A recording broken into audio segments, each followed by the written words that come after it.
পর্যায় সারণী এটা নিয়েই ঝামেলা হয়।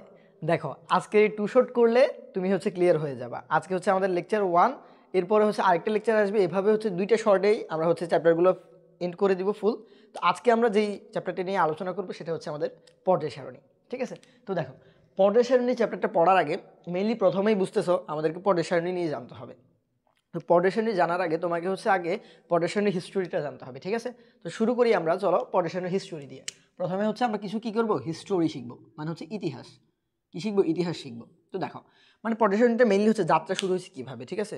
পর্যায় সারণীর মেইন যাত্রা শুরু হয়েছে মেইনলি আমাদের অ্যান্টনি ল্যাভোইসিয়ের মাধ্যমে 1789 সালে। 1789 সালে আমাদের বিজ্ঞানী অ্যান্টনি ল্যাভোইসিয়ে হচ্ছে মেইনলি কী করেন, আমাদের যেই মানে ওই সময় তো হচ্ছে সবগুলো মৌল পাওয়া যেত না, ঠিক আছে?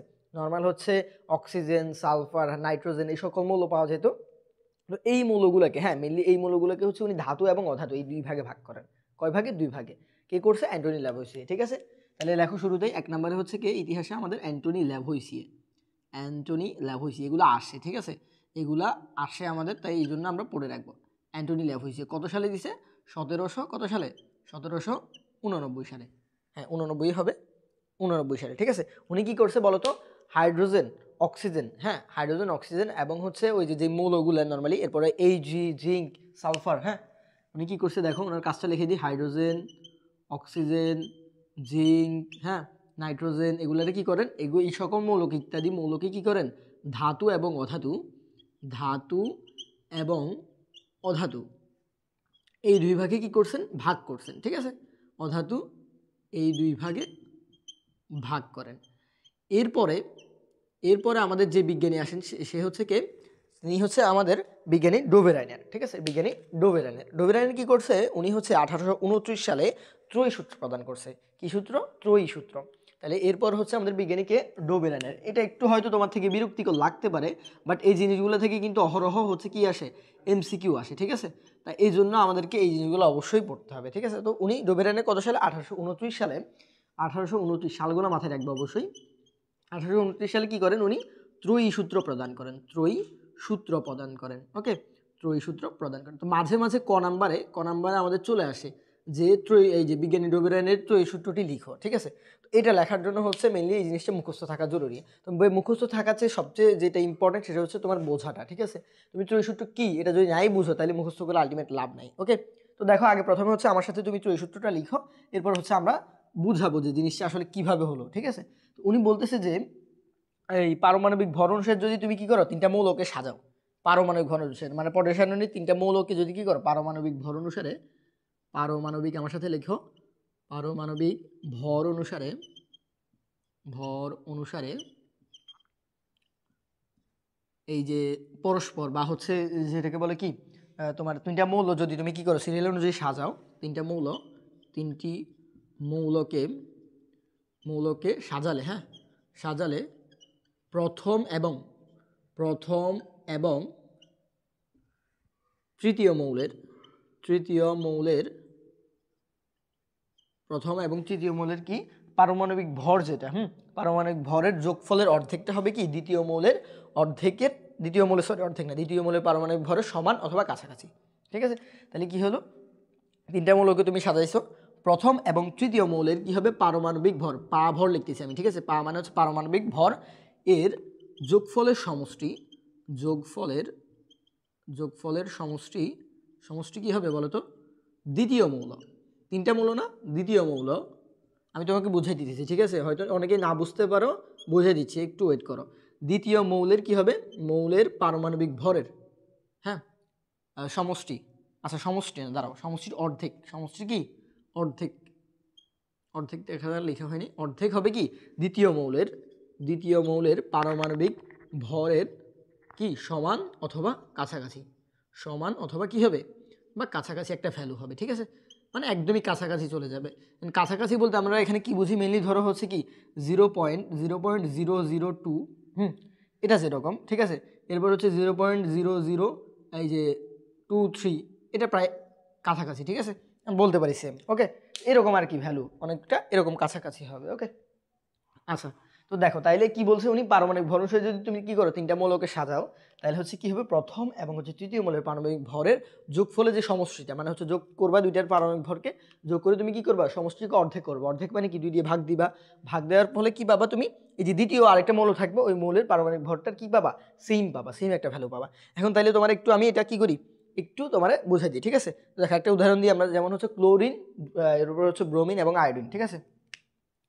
এই যে ক্লোরিন, ব্রোমিন আর হচ্ছে কি আয়োডিন, এই তিনটাকে হচ্ছে মেইনলি এই যে আমাদের ডোবেলেনা বলে যে কি প্রথম ত্রয়ী মৌল, প্রথম কি ত্রয়ী মৌল হিসেবে কি করেন, চিহ্নিত করেন ত্রয়ী মৌল। তো এগুলো ত্রয়ী মৌল কেমন হয়েছে দেখো, এই যে ক্লোরিন এবং হচ্ছে আয়োডিন, এই দুইটার কি করবা, এই দুইটার পারমাণবিক ভর ক্লোরিন এবং হচ্ছে, আচ্ছা এখানে 2 না দিই, 2 দিন তো গ্যাস হয়ে যাবে, ক্লোরিন এরপর হচ্ছে ব্রোমিন আয়োডিন। আচ্ছা দেখো ক্লোরিন এবং হচ্ছে আয়োডিনে কি করবা, তুমি দুইটা ভরকে যোগ করবা, যোগ করে হচ্ছে 2 দিয়ে ভাগ দিবা, ভাগ দিলে দেখবা যে ব্রোমিন এটা পাবা। ওকে, এটা আশা করি তুমি নিজে করতে পারবা, ঠিক আছে। তোমার পর্যায় সারণী খুললেই দেখবে হচ্ছে পারমাণবিক ভর লেখা আছে এক পাশে। এই যে দেখো আমার হাতে এখানে পর্যায় সারণী আছে, এই যে এই পাশ দিয়া, এই পাশ দিয়ে হচ্ছে ভর লেখা থাকে ডান পাশে একটু, ঠিক আছে, বাম পাশে হচ্ছে পারমাণবিক সংখ্যা লেখা থাকে, বা এখানে হচ্ছে তোমাদের বই এখানে নিচে লেখা আর কি, তোমাদের বইতে হচ্ছে ডান পাশ বাম পাশ করে লেখা আছে। ওকে, তো দেখবা যেখানে পারমাণবিক ভর আছে, ওই ভর দুইটাকে কি করবা, তুমি যোগ করবা, যোগ করে হচ্ছে 2 দিয়ে ভাগ দিবা, দেখবা ব্রোমিন এটা চলে আসবে। ওকে, এটা ছিল হচ্ছে ত্রয়ী সূত্র। তাহলে এটা মাথায় রাখবা যে এখানে প্রথম ত্রয়ী মৌল কোনগুলা, ক্লোরিন, ব্রোমিন এবং আয়োডিন, ক্লোরিন, ব্রোমিন এবং কি আয়োডিন। ওকে, আচ্ছা ঠিক আছে। এরপর আমরা যে সূত্রটা শিখবো সেটা হচ্ছে আমাদের বিজ্ঞানী নিউল্যান্ড আসছে এর পরবর্তীতে। তো নিউল্যান্ড একটা সূত্র দিয়েছে, তার নাম হচ্ছে অষ্টক সূত্র। কি সূত্র, অষ্টক সূত্র। নিউল্যান্ডের আমরা হচ্ছে অষ্টক সূত্রটা জানবো। নিউল্যান্ডের অষ্টক সূত্রটা আমি যদি একটু মুখে বলি তোমাকে, সেটা ছিল এরকম যে তুমি যদি কি করো, ওই যে এরকম 8টা মৌল সিরিয়াল অনুযায়ী নাও, ঠিক আছে, প্রথম মৌলটার সাথে একটা পর্যায়ের 8টা মৌল যদি নাও, প্রথম মৌলের ধর্মের সাথে তার অষ্টম মৌলের ধর্ম কি হয়ে যাবে, মিলে যাবে, ঠিক আছে। এটাই ছিল আমাদের বিজ্ঞানী কি নিউল্যান্ডের অষ্টক সূত্র। তো নিউল্যান্ড কত সালে দিছে অষ্টক সূত্র, 1864 সালে কি দিছে, বিজ্ঞানী নিউল্যান্ড অষ্টক সূত্র দিছে, ঠিক আছে। নিউল্যান্ড 3 নম্বর হচ্ছে আমাদের বিজ্ঞানী নিউল্যান্ড, উনি কি দিছে, অষ্টক সূত্র প্রদান করেন। একটু নোট করে নাও এগুলা, এগুলো এমসিকিউতে কিন্তু অহরহ আসে, ঠিক আছে। অষ্টক সূত্র প্রদান করেন। মাঝে মাঝে কিন্তু তোমার এটাও লিখতে বলতে পারে যে অষ্টক সূত্র হচ্ছে কি করে, এই যে অষ্টক সূত্র মানে লিখো, এটা লিখতে মানে বলতে পারে, ঠিক আছে। মাঝে মাঝে ক নাম্বারে আসে এগুলা, মানে হচ্ছে জ্ঞানমূলকে আসে। তো অষ্টক সূত্রটা আমার সাথে একটু লিখো তুমি, ঠিক আছে। অষ্টক সূত্রটা ছিল হচ্ছে এরকম যে এই যে মৌলসমূহকে যদি কি করো, পারমাণবিক ভর অনুসারে ছোট থেকে তুমি বড় অনুযায়ী সাজাও, তাহলে প্রথম মৌলের বৈশিষ্ট্যের সাথে বা ধর্মের সাথে তার অষ্টম মৌলের ধর্ম কি হয়ে যাবে, মিলে যাবে। তো আমার সাথে একটু লেখো, এটা নিজের মতো করে বানায়ও লিখতে পারো তুমি। দেখো এই দেখো, মৌলসমূহকে পারমাণবিক ভর অনুযায়ী পারমাণবিক ভর অনুযায়ী সাজালে, পারমাণবিক মানে হচ্ছে সিরিয়াল অনুযায়ী সাজাতে হবে। পারমাণবিক ভর তো বুঝো, পারমাণবিক সংখ্যা, সরি ভর না, পারমাণবিক সংখ্যা অনুযায়ী কি করলে সাজালে, সংখ্যা অনুযায়ী সাজালে এর বা হচ্ছে এর প্রথম মৌলের সাথে এর প্রথম মৌলের ধর্মের সাথে, প্রথম মৌলের ধর্মের সাথে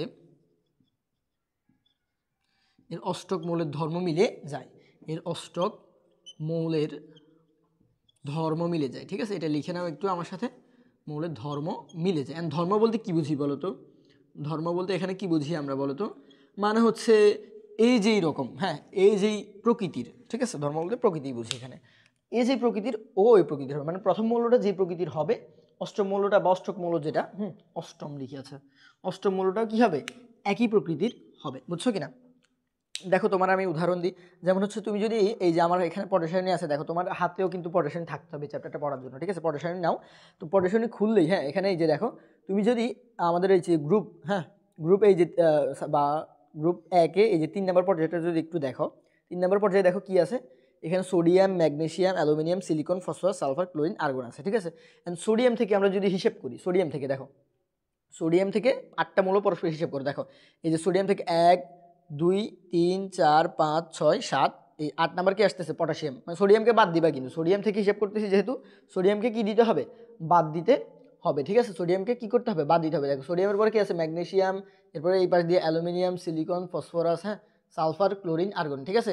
দেখো তো কত নাম্বার আসতেছে, এই যে পটাশিয়াম যদি দেখো 1 2 3 4 5 6 7 8, 8 নাম্বারে কিন্তু আবার পটাশিয়াম আসতেছে। তার মানে এবার দেখো তুমি সোডিয়াম যেটা, সোডিয়াম একটা ধাতু, আমরা জানি খাট ধাতু, তাই কি এই যে পটাশিয়াম কিন্তু একটা খাট ধাতু, এগুলো কিন্তু আমরা পড়াবো, ঠিক আছে। গ্রুপ 1-এর সকল মৌল কিন্তু কি খাদ ধাতু, একটু পরে আসতেছে এগুলো নিয়ে। তো দেখো তাহলে এখানে সোডিয়ামের ধর্ম যেটা, পটাশিয়ামের ধর্ম কি মিলে গেছে। একইভাবে তুমি ম্যাগনেসিয়াম হিসেব করে দেখো, ম্যাগনেসিয়াম যদি হিসেব করো, ঠিক আছে, ম্যাগনেসিয়াম থেকে যদি কি করো 8 নম্বর মৌল যাও, এই যে ম্যাগনেসিয়ামের পরে 1 2 3 4 5 6, এই যে 7 হচ্ছে পটাশিয়াম, 8 হচ্ছে কি ক্যালসিয়াম। এখন দেখো ম্যাগনেসিয়ামের যে ধর্ম ক্যালসিয়ামের কিন্তু সেম ধর্ম।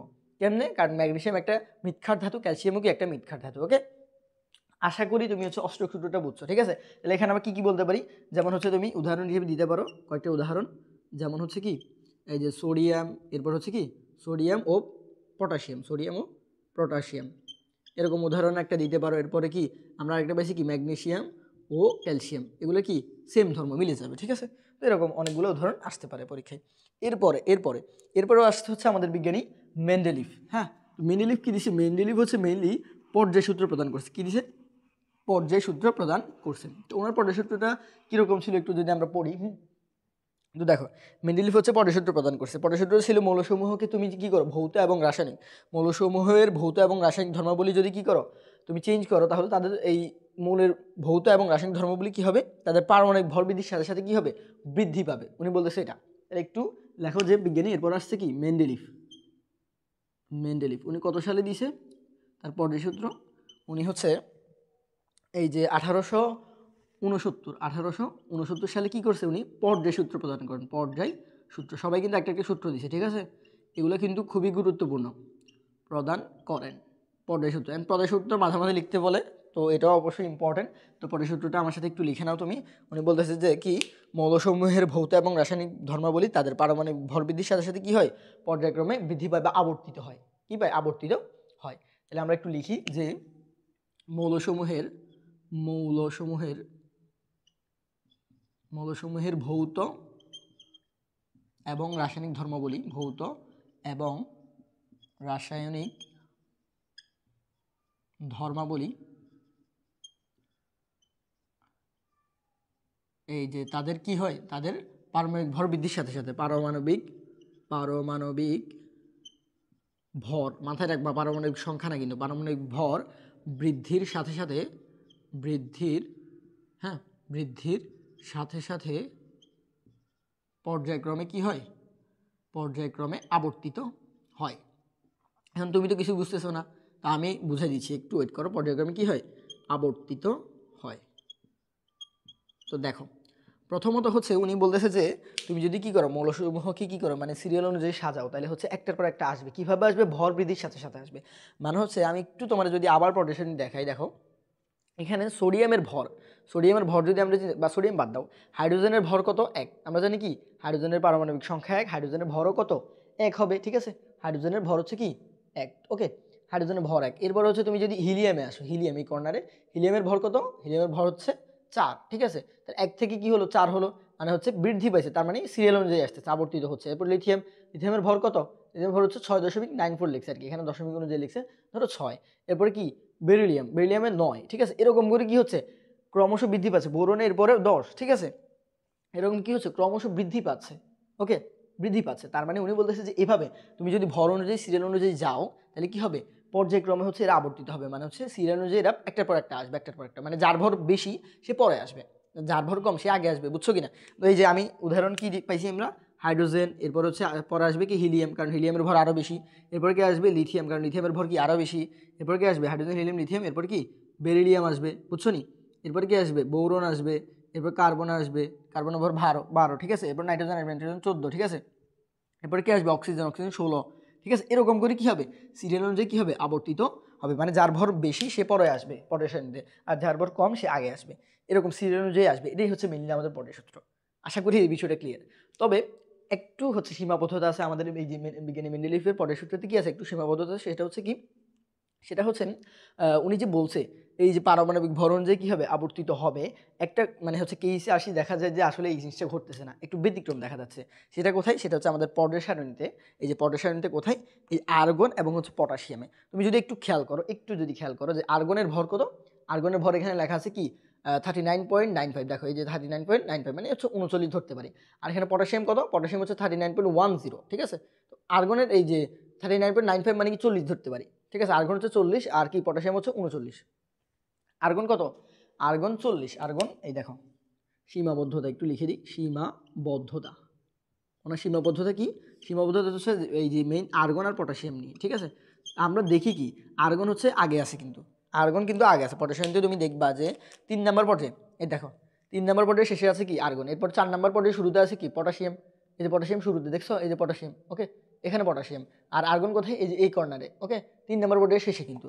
তাইলে তাইলে আর্গন কি, আর্গনের ভর হওয়ার কথা ছিল কি, আর্গনের ভর কম, পটাশিয়ামের ভর কি বেশি, এটা হওয়ার কথা ছিল আমাদের এই যে বিজ্ঞানী মেন্ডেলিফ অনুযায়ী, ঠিক আছে।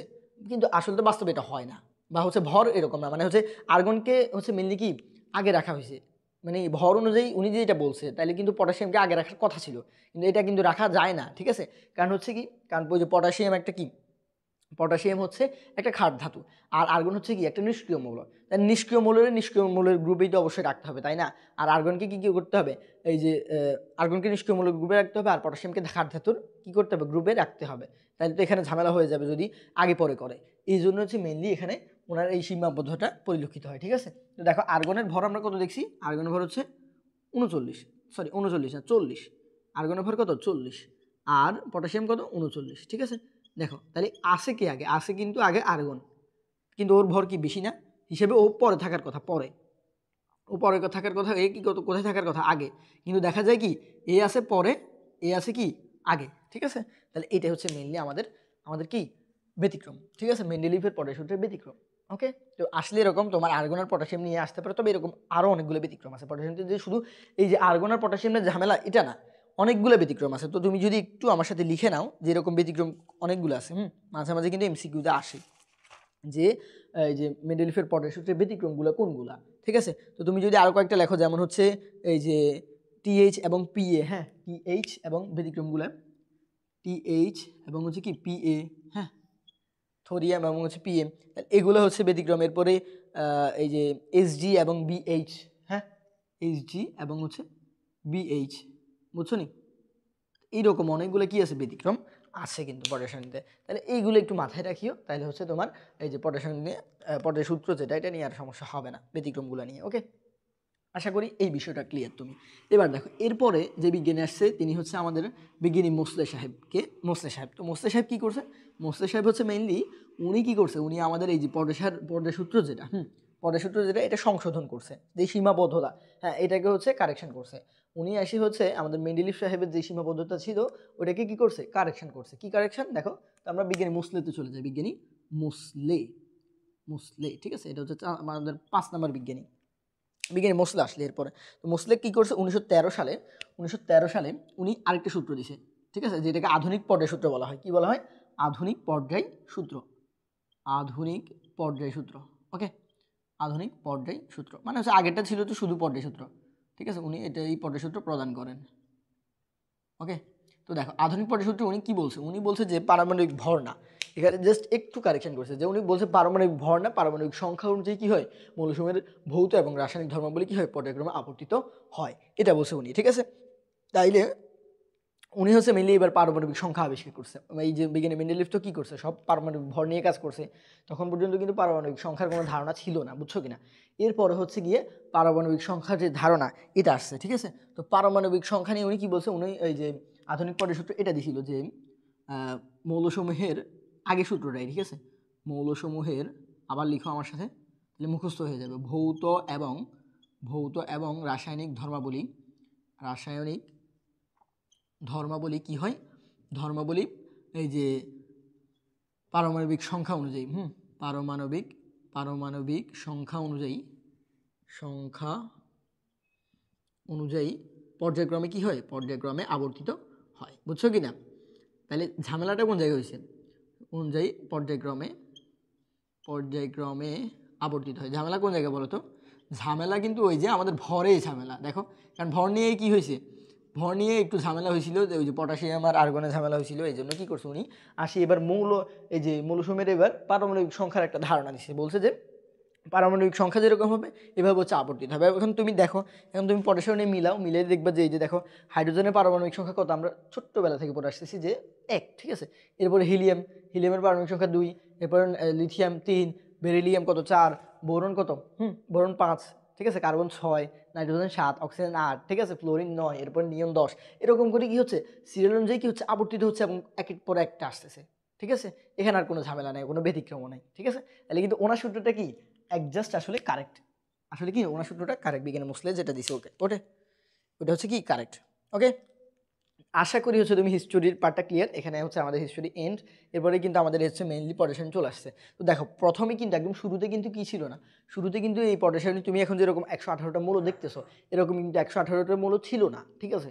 আস্তে আস্তে হচ্ছে কি হচ্ছে গ্রোথ করছে, এটা গ্রোথ করে করে বৃদ্ধি পেতে পেতে হচ্ছে এখন 118 মৌল 2018 সালে সম্ভবত হচ্ছে তোমার এই যে ফুললি হচ্ছে 118টা ফিল আপ হয়েছে, ঠিক আছে কিনা, 118টা মৌল ফিল আপ হয়েছে, ঠিক আছে। এখন আমরা হচ্ছে আগের পটেশন নিয়ে তো পড়বো না, যেহেতু আমাদের হাতে এখন কি আধুনিক পটেশনে আছে, যে এটা আমাদের হাতে যেহেতু কি আছে এই পটেশনে আছে, দেখছো কিনা, এই পটেশনে যেহেতু আমাদের হাতে আছে সেহেতু এখন আমরা এই পটেশন নিয়ে আলোচনা করবো। আমরা আর এখন এই যে আগের যেই ছোট ছোট পটেশনে যেমন বিজ্ঞানী মেন্ডেলিফের পটেশনে কিন্তু 63টা মৌল ছিল, ঠিক আছে, তোমরা জানো কি 63 না 64টা মৌল ছিল। তো আসলে ওইগুলো নিয়ে আমরা পড়বো না, এখন আমরা পড়বো আমাদের 118টা মৌল নিয়ে, ঠিক আছে। এখন হচ্ছে আমরা মেইনলি আধুনিক পটেশন নিয়ে কিছু আলোচনা করবো, যে এটার ভিতরে কি কি জিনিসপাতি আছে, ঠিক আছে। আমাদের হিস্টোরি পার্ট শেষ, এখন হচ্ছে আমরা পড়বো কি আধুনিক পর্যায় সারণী নিয়ে। আধুনিক পর্যায় সারণী নিয়ে দেখো, আধুনিক পর্যায় সারণী, আধুনিক যে পর্যায় সারণী ওইটা নিয়ে পড়বো, যেহেতু আমাদের চ্যাপ্টারের নামই হচ্ছে পর্যায় সারণী, বুঝছো কিনা, এখানে সব কাহিনী হচ্ছে পর্যায় সারণীকে নিয়ে, বুঝছো। আধুনিক পর্যায় সারণী, আধুনিক পর্যায় সারণীর ভিতরে প্রথমেই তুমি যদি আমার হাতে পর্যায় সারণী আমি প্র্যাকটিক্যালি দেখাচ্ছি, বুঝছো, আমার হাতে পর্যায় সারণী আছে, দেখো এই পর্যায় সারণীতে প্রথমে যে জিনিসটা জানতে হবে সেটা হচ্ছে মৌল কয়টা আছে, মোট কয়টা মৌল, আমরা একটু আগেই বলছি যে 118টা মৌল আছে, কয়টা 118টা। ওকে, আচ্ছা, এখন এখানে তুমি যদি এই পাশটা লক্ষ্য করো, এই পাশ দিয়ে হচ্ছে কি আছে গ্রুপ আছে, কি আছে গ্রুপ আছে, ঠিক আছে। এই যে এই পাশের ইয়াগুলাকে কি বলে লম্বা লম্বা যে খাড়া কলাম, কলামের মতো যেগুলা, হ্যাঁ, বা দণ্ডের মতো যেগুলো, এগুলাকে কি বলে গ্রুপ বলে। তার মানে হচ্ছে এইরকম, এই যে এরকম করে কি এগুলো কি এক একটা গ্রুপ। কয়টা গ্রুপ আছে দেখো, 1 2 3 4 5 6, এই যে তোমরা একটু কাছে দিয়ে দেখাই, দেখো 1 2 3 4 এরকম সিরিয়াল অনুযায়ী গুনলে দেখবে এই যে 1 থেকে কত 18 পর্যন্ত, দেখছো এই যে 18 পর্যন্ত। ওকে, তাহলে কয়টা ইয়ে আছে বলো তো, কয়টা গ্রুপ আছে, তারপরে শুনতে কয়টা গ্রুপ, 18টা গ্রুপ আছে। আমি লিখে ফেলতে পারি, তাহলে আমি কয়টা গ্রুপ পেলাম, গ্রুপ 18টা পেলাম। পটেশন মৌল কয়টা, মৌল হচ্ছে 118টা। ওকে, গ্রুপ হচ্ছে 18টা। এবার শিখবো আমরা পর্যায়, পর্যায় কয়টা দেখো, একটু দেখো প্র্যাকটিক্যালি আবার দেখাচ্ছি। দেখো এই যে পর্যায় কাকে বলে, পর্যায় হচ্ছে সারি যেগুলো, সারিকে মিললি পর্যায় বলে। দেখো এই যে এরকম এখান দিয়ে একটা সারি আছে, ঠিক আছে, এরপরে নিচে যদি আরেকটা যাও আরেকটা সারি আছে, এবার আরেকটা সারি আছে, এরকম করে কি হচ্ছে সারিগুলোর নামতেছে। এখন বলবো তুমি মাঝখানে কই, সারিতে মাঝখানে মৌলগুলো কই, এটা হচ্ছে সিরিয়াল অনুযায়ী সাজানোর জন্য মাঝখানে মৌলগুলো দেওয়া হয়নি, ঠিক আছে। তো দেখো এখানে এই যে এটা এটা একটা সারি, এটা একটা সারি, এরকম করে কি আছে নিচে সারি আছে, এরপর নিচে দিয়ে আরো দুইটা সারি আছে, ঠিক আছে। এগুলো কিন্তু আসলে আলাদা সারি না, এগুলো হচ্ছে এই যে এখানে ল্যান্থেনেট এবং অ্যাক্টিনিড সারিজ মৌলগুলো, ঠিক আছে। এই দুইটা এই যে এখান দিয়ে ভিতরে ঢুকছে। ওকে, তাইলে মেইনলি এখানে কয়টা সারি দেখো তো, এই যে কর্নারে কিন্তু লেখা আছে 1 2, তোমার বইতেও লেখা আছে, দেখো 1 2 3 4 5 6 7, ঠিক আছে। তার মানে হচ্ছে আমরা বলতে পারি এখান থেকে যে পটেশন তো কয়টা সারি আছে, সারি হচ্ছে কয়টা বা পর্যায় কয়টা, সেটা হচ্ছে 7টা পর্যায় আছে। ওকে, দেখো আচ্ছা ঠিক আছে, ক্লিয়ার তুমি তাইলে। এবার দেখো, এবার হচ্ছে গ্রুপ যেহেতু 18টা আছে, তাই না, এই 18টা গ্রুপ নিয়ে একটু আমাদেরকে জানতে হবে, ঠিক আছে। গ্রুপ 18টা নিয়ে জানতে হবে। এর আগে গ্রুপ 18টা জানার আগে কোন গ্রুপে কয়টা মৌল আছে একটু একটু মাথায় রাখিও, ঠিক আছে। যেমন হচ্ছে তুমি যদি একটু দেখো, দেখো পটেশন গ্রুপ 1, গ্রুপ 1-এ কয়টা মৌল আছে, 1 2 3 4 5 6 7টা আছে, ঠিক আছে। গ্রুপ 1-এ কয়টা 7টা মৌল, গ্রুপ 2-এ কয়টা 6টা মৌল, এই যে 1 2 3 4 5 6 6টা, ঠিক আছে। এরপর গ্রুপ 3, এখন এই যে ঝামেলা এখান দিয়ে হয়, এখান দিয়ে হয়, অনেকে বলবে ভাই গ্রুপ এই যে 3, যেটা 3-এ কয়টা মৌল, একটা দুইটা, স্ক্যান্ডিয়াম আর হচ্ছে ইট্রিয়াম দুইটা মৌল আছে। আরে না ভাই, দুইটা মৌল না কিন্তু এখানে, এখানে এই যে কর্নার দিয়ে যেটা দিছে দেখো, এখান দিয়ে কি লিখছে ল্যান্থেনাইট 57 থেকে 71, এরপরে কি লিখছে অ্যাক্টিনাইট 89 থেকে 103। তার মানে হচ্ছে এখানে কিন্তু ল্যান্থেনাইট সিরিজ এবং হচ্ছে অ্যাক্টিনাইট সিরিজের মৌলগুলো আছে। মানে হচ্ছে এই যে দেখো লাস্টে দিয়ে যে এই যে সবুজ কালার দিয়ে যে মৌলগুলো লেখা আছে, এখানে সবুজ কালার দিয়ে যে মৌলগুলো লেখা আছে, এই উপর মৌলটারে বলে ল্যান্থেনাইট সিরিজ, ঠিক আছে, উপরটারে, আর নিচেরটারে কি বলে অ্যাক্টিনিয়াম দিয়ে শুরু হয়েছে, এই জন্য কি বলে এই যে এটা হচ্ছে অ্যাক্টিনাইট সিরিজ। ওকে, তার মানে ল্যান্থেনাইট সিরিজ এবং হচ্ছে অ্যাক্টিনাইট সিরিজের যে মৌলগুলো এগুলো কিন্তু গ্রুপ 3-এর অন্তর্ভুক্ত। তার মানে এবার বলো তুমি, মানে গ্রুপ 3-এ কয়টা মৌল, এবার আবার দেখো গ্রুপ 3-এ কয়টা মৌল, এখানে আছে দুইটা, দেখো এখানে কয়টা, এখানে আছে দুইটা স্ক্যান্ডিয়াম ইট্রিয়াম, আর এখানে কয়টা, এখানে একটাতে আছে 15টা করে, কয়টা করে 15টা, কোনো 1 2 3 4 5 6 7 8 9 10 11 12 13 14 15, একটাতে 15 হলে দুইটাতে কয়টা কয়টা থাকবে বলো তো, দুইটাতে অবশ্যই 30টা থাকবে। কয়টা? 30টা। আর এখানে আছে 2টা, তার মানে টোটাল কত হয়েছে? 30 আর 2 32টা। তার মানে হচ্ছে, তার মানে আমরা বলতে পারি তার মানে এখান থেকে আমরা কি বলতে পারি বলো তো? আমাদের গ্রুপ 3 যেটা, গ্রুপ 3তে মৌল কয়টা? গ্রুপ 3তে মৌল হচ্ছে, মৌল সংখ্যা কয়টা বলো তো? 32টা। কয়টা? 32টা। আর তুমি একটু হিসাব নিকাশ করে দেখবা, তাহলে দেখবা যে হচ্ছে আমাদের গ্রুপ 32, এই যে গ্রুপ 3 যেটা, এটাই হচ্ছে মেইনলি আমাদের সবচেয়ে বড় গ্রুপ। পটেশনটা কি? সবচেয়ে বড় গ্রুপ, মানে হচ্ছে যেখানে সবচেয়ে বেশি সংখ্যক মৌল আছে। ঠিক আছে? তাহলে এই গ্রুপ 3কে আমরা কি বলতে পারি? সবচেয়ে বা সবথেকে বড় গ্রুপ। ঠিক আছে? মানে এখানে মৌল সংখ্যা বেশি, জন্য এটা একটু বড় গ্রুপ। ওকে, আশা করি এই বিষয়টা ক্লিয়ার। এবার দেখো তো, তাহলে আরও কিছু কি দেখছি আমরা? গ্রুপ 1-এ কয়টা মৌল থাকে? গ্রুপ 1-এ দেখছি আমরা 7টা মৌল থাকে। হ্যাঁ, গ্রুপ 1। এরপর হচ্ছে গ্রুপ 2তে কয়টা থাকে? এই যে আমাদের 6টা মৌল থাকে। ঠিক আছে? এগুলো একটু তুমি হচ্ছে গুনে গুনে আশা করি বের করতে পারো। এগুলো আর ধরাই দেওয়ার কিছু নেই, মাঝে মধ্যে এগুলো এমসিকিউতে আসে যে গ্রুপ ধরো 15তে কয়টা মৌল থাকে, ঠিক আছে, বা কয়টা মৌল আছে। ওকে, তাহলে এগুলো একটু তুমি কি করবা? হিসাব নিকাশ করে বের করে নিবা। ঠিক আছে? গুনে গুনে জাস্ট একটু নোট করে নিবা। ঠিক আছে? আশা করি এটা পারবা। এরপরে আরেকটা যে জিনিসটা জানতে হবে, আমরা কি দেখছি? সবচেয়ে বড় গ্রুপ দেখছি। ঠিক আছে? সবচেয়ে বড় গ্রুপ হচ্ছে গ্রুপ 3। তাহলে এখন আমি যদি বলি সবচেয়ে বড় পর্যায় কোনটা বলো তো? সবচেয়ে বড় পর্যায়, একদম বড়, মানে হচ্ছে যেখানে সব থেকে, যেই পর্যায়ে সব থেকে বেশি মৌল আছে, এটা কোনটা? একটু দেখো। তাইলে আবার পর্যায়সারণীতে চলে আসি। এই দেখো, পর্যায়সারণীতে তুমি যদি একটু খেয়াল করো যে গ্রুপ 6, এই যে 1 থেকে 5 পর্যন্ত তুমি কিন্তু বেশি মৌল পাবা না। কেন পাবা না? গ্রুপ 6 এবং গ্রুপ 7-এ কিন্তু ল্যান্থানাইড এবং অ্যাক্টিনিয়াম সিরিজ আছে। দেখো, গ্রুপ 5-এ কয়টা মৌল? গ্রুপ 5 হচ্ছে 1 2 3 4 5 6 7 8 9 10 11 12 13 14 15 16 17 18, 18টা মৌল। কয়টা মৌল? যেহেতু 18টা গ্রুপ আছে, 18টা মৌল। গ্রুপ 4, গ্রুপ 5 এগুলোতে কয়টা মৌল? 18টা করে মৌল আছে। কিন্তু তুমি যদি গ্রুপ এই যে 6 এবং 7-এর দিকে গ্রুপ কেন বলতেছি, পর্যায় 6 এবং পর্যায় 7, তাহলে পর্যায় 6 এবং পর্যায় 7-এর দিকে যদি একটু খেয়াল করো, তাহলে দেখবে এখানে ল্যান্থানাইড সিরিজ আছে এবং অ্যাক্টিনেট সিরিজ আছে। ওকে, তাহলে এখানে এই যে ল্যান্থানাইড সিরিজের 15টা মৌল কিন্তু এই গ্রুপ, এই যে পর্যায় 6-এর ভিতরে কি আছে? অন্তর্ভুক্ত আছে। এরপর অ্যাক্টিনেট সিরিজের 15টা মৌল কি আছে? পর্যায় 7-এর ভিতরে কি আছে? অন্তর্ভুক্ত আছে, ইনক্লুডেড আছে। ঠিক আছে? তাহলে এখান থেকে আমি কি বলতে পারি বলতো?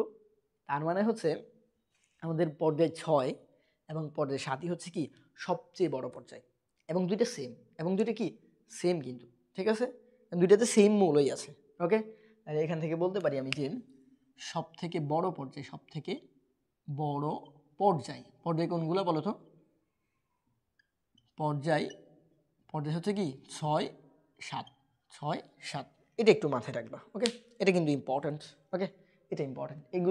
এটা হচ্ছে বেসিক ধারণা। ওকে, এটা হচ্ছে বেসিক ধারণা আমার পর্যায় সারণী নিয়ে। এবার আসো, এবার আমরা জানবো হচ্ছে আমাদের পর্যায় সারণীর। হ্যাঁ, পর্যায় সারণীর কি আছে? গ্রুপ 18টা গ্রুপ আছে না? এই 18টা গ্রুপকে কি করা হয়? আলাদা আলাদা নামে ডাকা হয়। 18টা গ্রুপকে কি করা হয়? আলাদা আলাদা নামে ডাকা হয়। তো গ্রুপগুলোর নাম কি? তো সবগুলো গ্রুপের আসলে নাম আমাদের জানার দরকার নাই, পরীক্ষায়ও আসে না। আমরা যেই গ্রুপগুলো একদম পরীক্ষায় আসে বেশি, হ্যাঁ, ওইগুলো আমরা হচ্ছে একটু জানবো। ঠিক আছে? তো চলো আমরা জেনে নিই। প্রথম হচ্ছে আমাদের কি গ্রুপ 1, একদম শুরুতে কি আছে? গ্রুপ 1 নিয়ে। তো গ্রুপ 1 নিয়ে একটু আলোচনা করি। গ্রুপ 1-এ কে কে আছে? তুমি যদি একটু দেখো যে প্রথমে আছে হাইড্রোজেন, এরপর লিথিয়াম, এরপর হচ্ছে সোডিয়াম, এরপরে কি আছে? পটাশিয়াম, এরপর রুবিডিয়াম, ফ্রান্সিয়াম, এরপরে এক্সেট্রা আছে। আমি লিখলাম না সবগুলো। ওকে, তো দেখো তুমি পটাশিয়াম দিয়ে গেলে দেখবে গ্রুপ 1-এ এই মৌলগুলো আছে সিরিয়াল অনুযায়ী। ওকে, তো দেখো এখানে শুরুতেই হাইড্রোজেন, লিথিয়াম, সোডিয়াম। আচ্ছা, এখন দেখো, এখন মেইনলি এই যে এই মৌলগুলোকে, এই গ্রুপ 1-এর মৌলগুলোকে বলা হয় ক্ষার ধাতু। কেন ক্ষার ধাতু বলা হয়? ক্ষার ধাতু কেন বলা হয় বলো তো? কারণ এরা হচ্ছে মেইনলি, এরা কি করে? এরা হচ্ছে মেইনলি এই যে যেটা, এই লিথিয়াম কি করে? পানির সাথে বিক্রিয়া করে এরা হচ্ছে ক্ষার তৈরি করে। লিথিয়াম বলো, সোডিয়াম বলো, পটাশিয়াম বলো, রুবিডিয়াম বলো, এখানে কিন্তু হাইড্রোজেন হবে না, অ্যাকসেপ্ট হাইড্রোজেন বাদ। কেন হাইড্রোজেন বাদ? কারণ হচ্ছে একটু পরে আমরা দেখবো যে পটাশিয়ামের কিছু ব্যতিক্রম পড়বো। এই পার্টটা শেষ করার পর পটাশিয়ামের কিছু ব্যতিক্রম পড়বো। ব্যতিক্রমে গেলে তোমরা একটু দেখবা যে এই হাইড্রোজেন কিন্তু আসলে পটাশিয়ামের একটা ব্যতিক্রম। কেন? পর্যায় সারণীতে হাইড্রোজেনকে গ্রুপ 1-এ স্থান দেওয়া হলেও, হ্যাঁ, হাইড্রোজেন কিন্তু একটা অধাতু। এটা কিন্তু ধাতুই না, এটা কি একটা অধাতু। হাইড্রোজেন কি একটা অধাতু, এখন বলে দিচ্ছি। দেখো এরপর আবার এটা নিয়ে আলোচনা করবো একটু পরে। তো দেখো হাইড্রোজেন কি একটা অধাতু। হাইড্রোজেনকে রাখার কথা ছিল ধরো গ্রুপ 17, গ্রুপ 18 এগুলোর দিকে, গ্রুপ 17-র দিকে, 17 16 এগুলোতে হচ্ছে মেনলি কি থাকে? অধাতুগুলো থাকে। কিন্তু হাইড্রোজেনের ইলেকট্রন বিন্যাসে যদি আমরা দেখি, একটু পরে ইলেকট্রন বিন্যাসে তোমাদের শেখাবো, এটা হচ্ছে 1s1 এই 1s1 হচ্ছে মেনলি গ্রুপ 1-এর সাথে মিলে যায়, বুঝছো নি? এই জন্য হচ্ছে মেনলি কি করা হয়? হাইড্রোজেনকে এখানে রাখা হয়, বুঝছো? হাইড্রোজেনকে কি করা হয়, এই যে গ্রুপ 1-এ রাখা হয়, কারণ ওর ওই যে ইলেকট্রন বিন্যাস মিলে গেছে এই জন্য, ঠিক আছে, নাহলে কিন্তু হাইড্রোজেনকে এখানে রাখা হতো না। ওকে, তাই হাইড্রোজেনের সাথে তুমি বিক্রিয়া করে যে ক্ষার পাবে এটাকে বলা যাবে না, তাহলে হাইড্রোজেনকে আমরা ক্ষার ধাতু বলতে পারি না। ওকে, আচ্ছা, আমরা লিথিয়াম থেকে হিসাব করবো, লিথিয়াম থেকে। ওকে, হাইড্রোজেনকে এই জন্য দুষ্ট মূল্য বলা হয়, একটু পরেই জানবো আমরা এগুলো। আচ্ছা, লিথিয়াম থেকে হিসাব করবো। লিথিয়ামের সাথে যদি তুমি কি করো, পানি দাও, সোডিয়ামের সাথে যদি পানি দাও, পটাশিয়ামের সাথে যদি পানি দাও, আমি 3টা দেখাচ্ছি, বাকিগুলো তুমি করবা, ঠিক আছে। দেখো এগুলোর সাথে পানি দিলে কি হবে, আমি একটু আগে বলছি ক্ষার উৎপন্ন হবে। কি উৎপন্ন হবে, ক্ষার। এই জন্য হচ্ছে কি কয়, এগুলোর হচ্ছে মেনলি ক্ষার ধাতু বলে, ঠিক আছে। তাহলে লিথিয়ামের সাথে পানি দিলে কি হবে, লিথিয়াম হাইড্রোক্সাইড হবে। এরপরে সোডিয়ামের সাথে দিলে কি হবে, সোডিয়াম হাইড্রোক্সাইড, এটা তোমরা দেখছো ক্ষার, এটা একটা। পটাশিয়ামের সাথে দিলে কি হবে, পটাশিয়াম হাইড্রোক্সাইড, ঠিক আছে। এই যে এগুলো দেখতেছো ওয়েজ আছে না, এগুলো সবগুলো কি এক একটা ক্ষার, এগুলো কি সবগুলো এক একটা কি ক্ষার। এই জন্য হচ্ছে মেনলি এরা কি করে, তুমি যদি পরীক্ষা আসে যে গ্রুপ 1-এর মৌলগুলোকে কেন ক্ষার ধাতু বলা হয়, কারণ হচ্ছে কি করে, এরা পানির সাথে বিক্রিয়া করে ক্ষার উৎপন্ন করে, পানির সাথে বিক্রিয়া করে কি করে ক্ষার উৎপন্ন করে।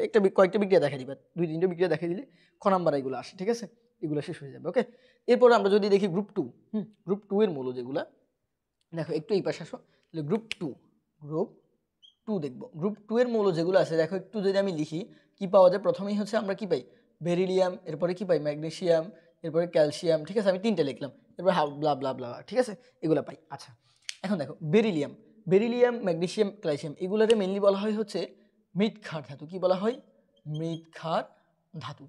এখন তোমার নিশ্চয়ই কোশ্চেন আসতে পারে যে এগুলার কেন মৃৎ ক্ষার ধাতু বলা হয়। তোমাদের প্রশ্নে এই যে বইতে, এসএসসি যে বইটি আছে, মানে পাঠ্যবই যেটা, ওটাতে আমি হচ্ছে একটা কোশ্চেন এরকমও দেখছি যে হচ্ছে ম্যাগনেসিয়ামকে কেন মৃৎ ক্ষার ধাতু বলা হয়, এটা একটা খ নাম্বার কোশ্চেন আসছে, ঠিক আছে। এগুলো মাঝে মাঝে আসে, তো এগুলো আসলে কীভাবে তুমি লিখবে আমি বল দিচ্ছি। ওকে, তো দেখো গ্রুপ 2 এর এগুলোর মৃৎ ক্ষার ধাতু বলা হয় প্রথমত। মৃৎ বলার কারণ হচ্ছে এদেরকে মাটিতে পাওয়া যায়।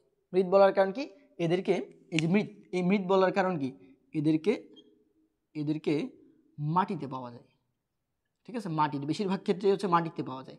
আর এরা সার হিসেবেও কাজ করে, বুঝছো, এরা সার হিসেবেও কাজ করে। ওকে, এদেরকে মাটিতে পাওয়া যায়, মৃৎ বলে। আর ক্ষার কেন, বুঝতেই পারতেছো, একটু আগেই বলছি গ্রুপ 1-কে কেন ক্ষার ধাতু বলে, কারণ এরা কি করে, পানির সাথে বিক্রিয়া করে ক্ষার উৎপন্ন করে, তার মানে কি করবে, এরাও অবশ্যই পানির সাথে বিক্রিয়া করে ক্ষার উৎপন্ন করবে, তাই তো এদেরকে ক্ষার ধাতু বলে। বাকি মৃৎ বলার কারণ কি, কারণ এদেরকে মাটিতে পাওয়া যায়, এই জন্য এরা মৃৎ আর সাথে মৃৎ ক্ষার ধাতু। ওকে, আশা করি হচ্ছে তুমি বুঝছো। তাহলে এরাও কি করবে, এরাও এই যে বেরিলিয়ামের সাথে যদি তুমি পানি দাও, তাহলে কি করবে, বেরিলিয়াম হাইড্রোক্সাইড উৎপন্ন করবে, ঠিক আছে। অবশ্যই এখানে কি করতে হবে, 2 দিতে হবে, কারণ যোজনী, এটা আশা করি জানো তোমরা। ম্যাগনেসিয়াম, এরপরে ম্যাগনেসিয়ামের সাথে যদি আমি পানি দিই, ঠিক আছে, কি হবে, ম্যাগনেসিয়াম হাইড্রোক্সাইড হবে। ওকে, এরপর হচ্ছে ক্যালসিয়ামের সাথে যদি কি দিই আমি পানি দিই, কী হবে, ক্যালসিয়াম হাইড্রোক্সাইড হবে। ওকে, ক্যালসিয়াম হাইড্রোক্সাইড, ঠিক আছে। তাহলে হচ্ছে এখানে কি হইলো, এখানে এরাও কিন্তু ক্ষার উৎপন্ন করতেছে, যে calcium hydroxide, magnesium hydroxide, beryllium hydroxide, এগুলো কি এক একটা ক্ষার, এগুলো একটা ক্ষার। তাহলে কি হবে, এই যে এই দুটো হচ্ছে এদেরকে ক্ষার ধাতু বলে। ওকে, আর মৃৎ কেন, কারণ মাটিতে পাওয়া যায়। আশা করি এই বিষয়টা ক্লিয়ার। এখন তোমার ওই যে একটু আগে যে জিনিসটা বলছি, যোজনী যে ফ্যাক্টটা, একটু যদি তুমি চিন্তা করো, দেখো এখানে আমি ওএইচ এর পাশে কিন্তু আমি একটা 2 লিখি নাই, এরকম কিন্তু একটা কি লিখি নাই, 2 লিখি নাই, কিন্তু আমি এখানে ম্যাগনেসিয়ামের পাশে একটা 2 লিখছি। এই যে দেখো, আমি ম্যাগনেসিয়াম হাইড্রোক্সাইড লিখছি এইভাবে, একটা 2 দিছি, কিন্তু সোডিয়াম হাইড্রোক্সাইডে আমি 2 দিই নাই। বলো তো কেন, বলো এই গোল্লাটার ভিতরে দেখো, ম্যাগনেসিয়াম হাইড্রোক্সাইড ওএইচ এর সাথে একটা 2 দিছি, কিন্তু সোডিয়াম হাইড্রোক্সাইডে 2 দিই না কেন, বলো তো, বলো। এখানে অনেকে এটা জানে, হয়তো অনেকে জানে না, এই জন্য আমি বলে দিচ্ছি। দেখো কেন এটা দেওয়া হয় না, কারণ হচ্ছে আমরা জানি একটা মৌলের যোজনী হচ্ছে আরেকটা মৌলের পাশে বসে গিয়া, ঠিক আছে, একটা মৌলের যোজনী কি করে, আরেকটা মৌলের পাশে বসে। এখানে সোডিয়াম, এই সোডিয়ামের যোজনী হচ্ছে 1, বুঝছো, সোডিয়ামের যোজনী ওএইচ এর সাথে বসবে, ওএইচ হচ্ছে একটা যৌগমূলক, এখানে মৌল না, কিন্তু বলি না যে অক্সিজেন আছে বা হাইড্রোজেন আছে, না, এটা একটা যৌগমূলক, হাইড্রোক্সিল আয়ন এটা। তাহলে কি হবে, এই সোডিয়ামের যোজনী হবে এই যৌগমূলকের পাশে বসবে, মানে হচ্ছে ওএইচ এর পাশে বসছে, কিন্তু সোডিয়ামের যোজনী কত বলো তো, 1, সোডিয়ামের যোজনী আমরা জানি 1, ঠিক আছে। কারণ কি, সোডিয়ামের হচ্ছে শেষ শক্তি স্তরে কি হয়, একটা বিজোড় ইলেকট্রন থাকে, এই জন্য সোডিয়ামের যোজনী 1। যোজনী নিয়েও আমরা যাব, ঠিক আছে, পরে আস্তে আস্তে। তাহলে দেখো সোডিয়ামের যোজনী কত, 1, এই জন্য এখানে পাশে 1 বসতেন, 1 হলে তো কি ভাই লেখা লাগে না, কিন্তু এই জন্য আমরা এখানে সোডিয়াম হাইড্রোক্সাইড এভাবে লিখছি। আর ম্যাগনেসিয়ামের যোজনী হচ্ছে 2, বুঝতেই পারতেছো, তাহলে কি হবে, এখানে ব্র্যাকেট দিয়ে 2 লিখতে হবে। ওকে, আশা করি এটা ক্লিয়ার। এবার আসো, আমরা এবার শিখবো হচ্ছে আমাদের গ্রুপ কত, গ্রুপ 1 শিখলাম, 2 শিখলাম, এরপরে যে গ্রুপগুলো লাগবে 17 লাগবে, 18 লাগবে, এরপরে এখান দিয়ে মাঝখান দিয়ে আরও একটা লাগবে, সেটা হচ্ছে আমাদের গ্রুপ 13 সম্ভবত, একটু ওয়েট, দাঁড়াও, হ্যাঁ একটু দাঁড়াও, কোনটা, হ্যাঁ গ্রুপ 12 লাগবে, ঠিক আছে, 12 না 11, গ্রুপ 11 মৌলগুলো একটু জানতে হবে, এগুলোকে বলা হচ্ছে মুদ্রা ধাতু। গ্রুপ 11 যে মৌলগুলো, এগুলোর কি বলে, মুদ্রা ধাতু বলে। মুদ্রা ধাতু। কেন মুদ্রা ধাতু একটু দেখো, গ্রুপ 11 মৌলগুলো যদি তুমি দেখো, একটু দেখো, এখানে পাবা কি কপার, এরপর হচ্ছে এজি বা সিলভার, এরপর হচ্ছে কি এইউ বা হচ্ছে গোল্ড পাবা। হ্যাঁ, এই যে কপার, কপার এজি, হ্যাঁ, এরপরে কি এইউ মানে হচ্ছে গোল্ড, এগুলা পাবা, ব্লা ব্লা এরকম পাবা। তাহলে কি হবে, এই যে কপার, কপার মানে কি জানো? কপার মানে হচ্ছে আমাদের তামা। কপার মানে কি তামা, তামা, ঠিক আছে। এই যে তামা, তামা দিয়ে কি করে, তামা দিয়ে তো আগে হচ্ছে কি করতো মানুষ, হচ্ছে এই যে কয়েন বানাইতো, হচ্ছে মুদ্রা বানাইতো বিভিন্ন আগেকার যুগে, ঠিক আছে। এই জন্য এগুলোকে কি বলে, মুদ্রা ধাতু। এরপরে তুমি যদি এই যে দেখো সিলভার, সিলভার দিয়ে মুদ্রা বানানো যায়। এরপরে গোল্ড, এটা দিয়েও কিন্তু মুদ্রা বানাতো। গোল্ড তো স্বর্ণ, এটা জানোই, গোল্ড মানে কি স্বর্ণ না, স্বর্ণ।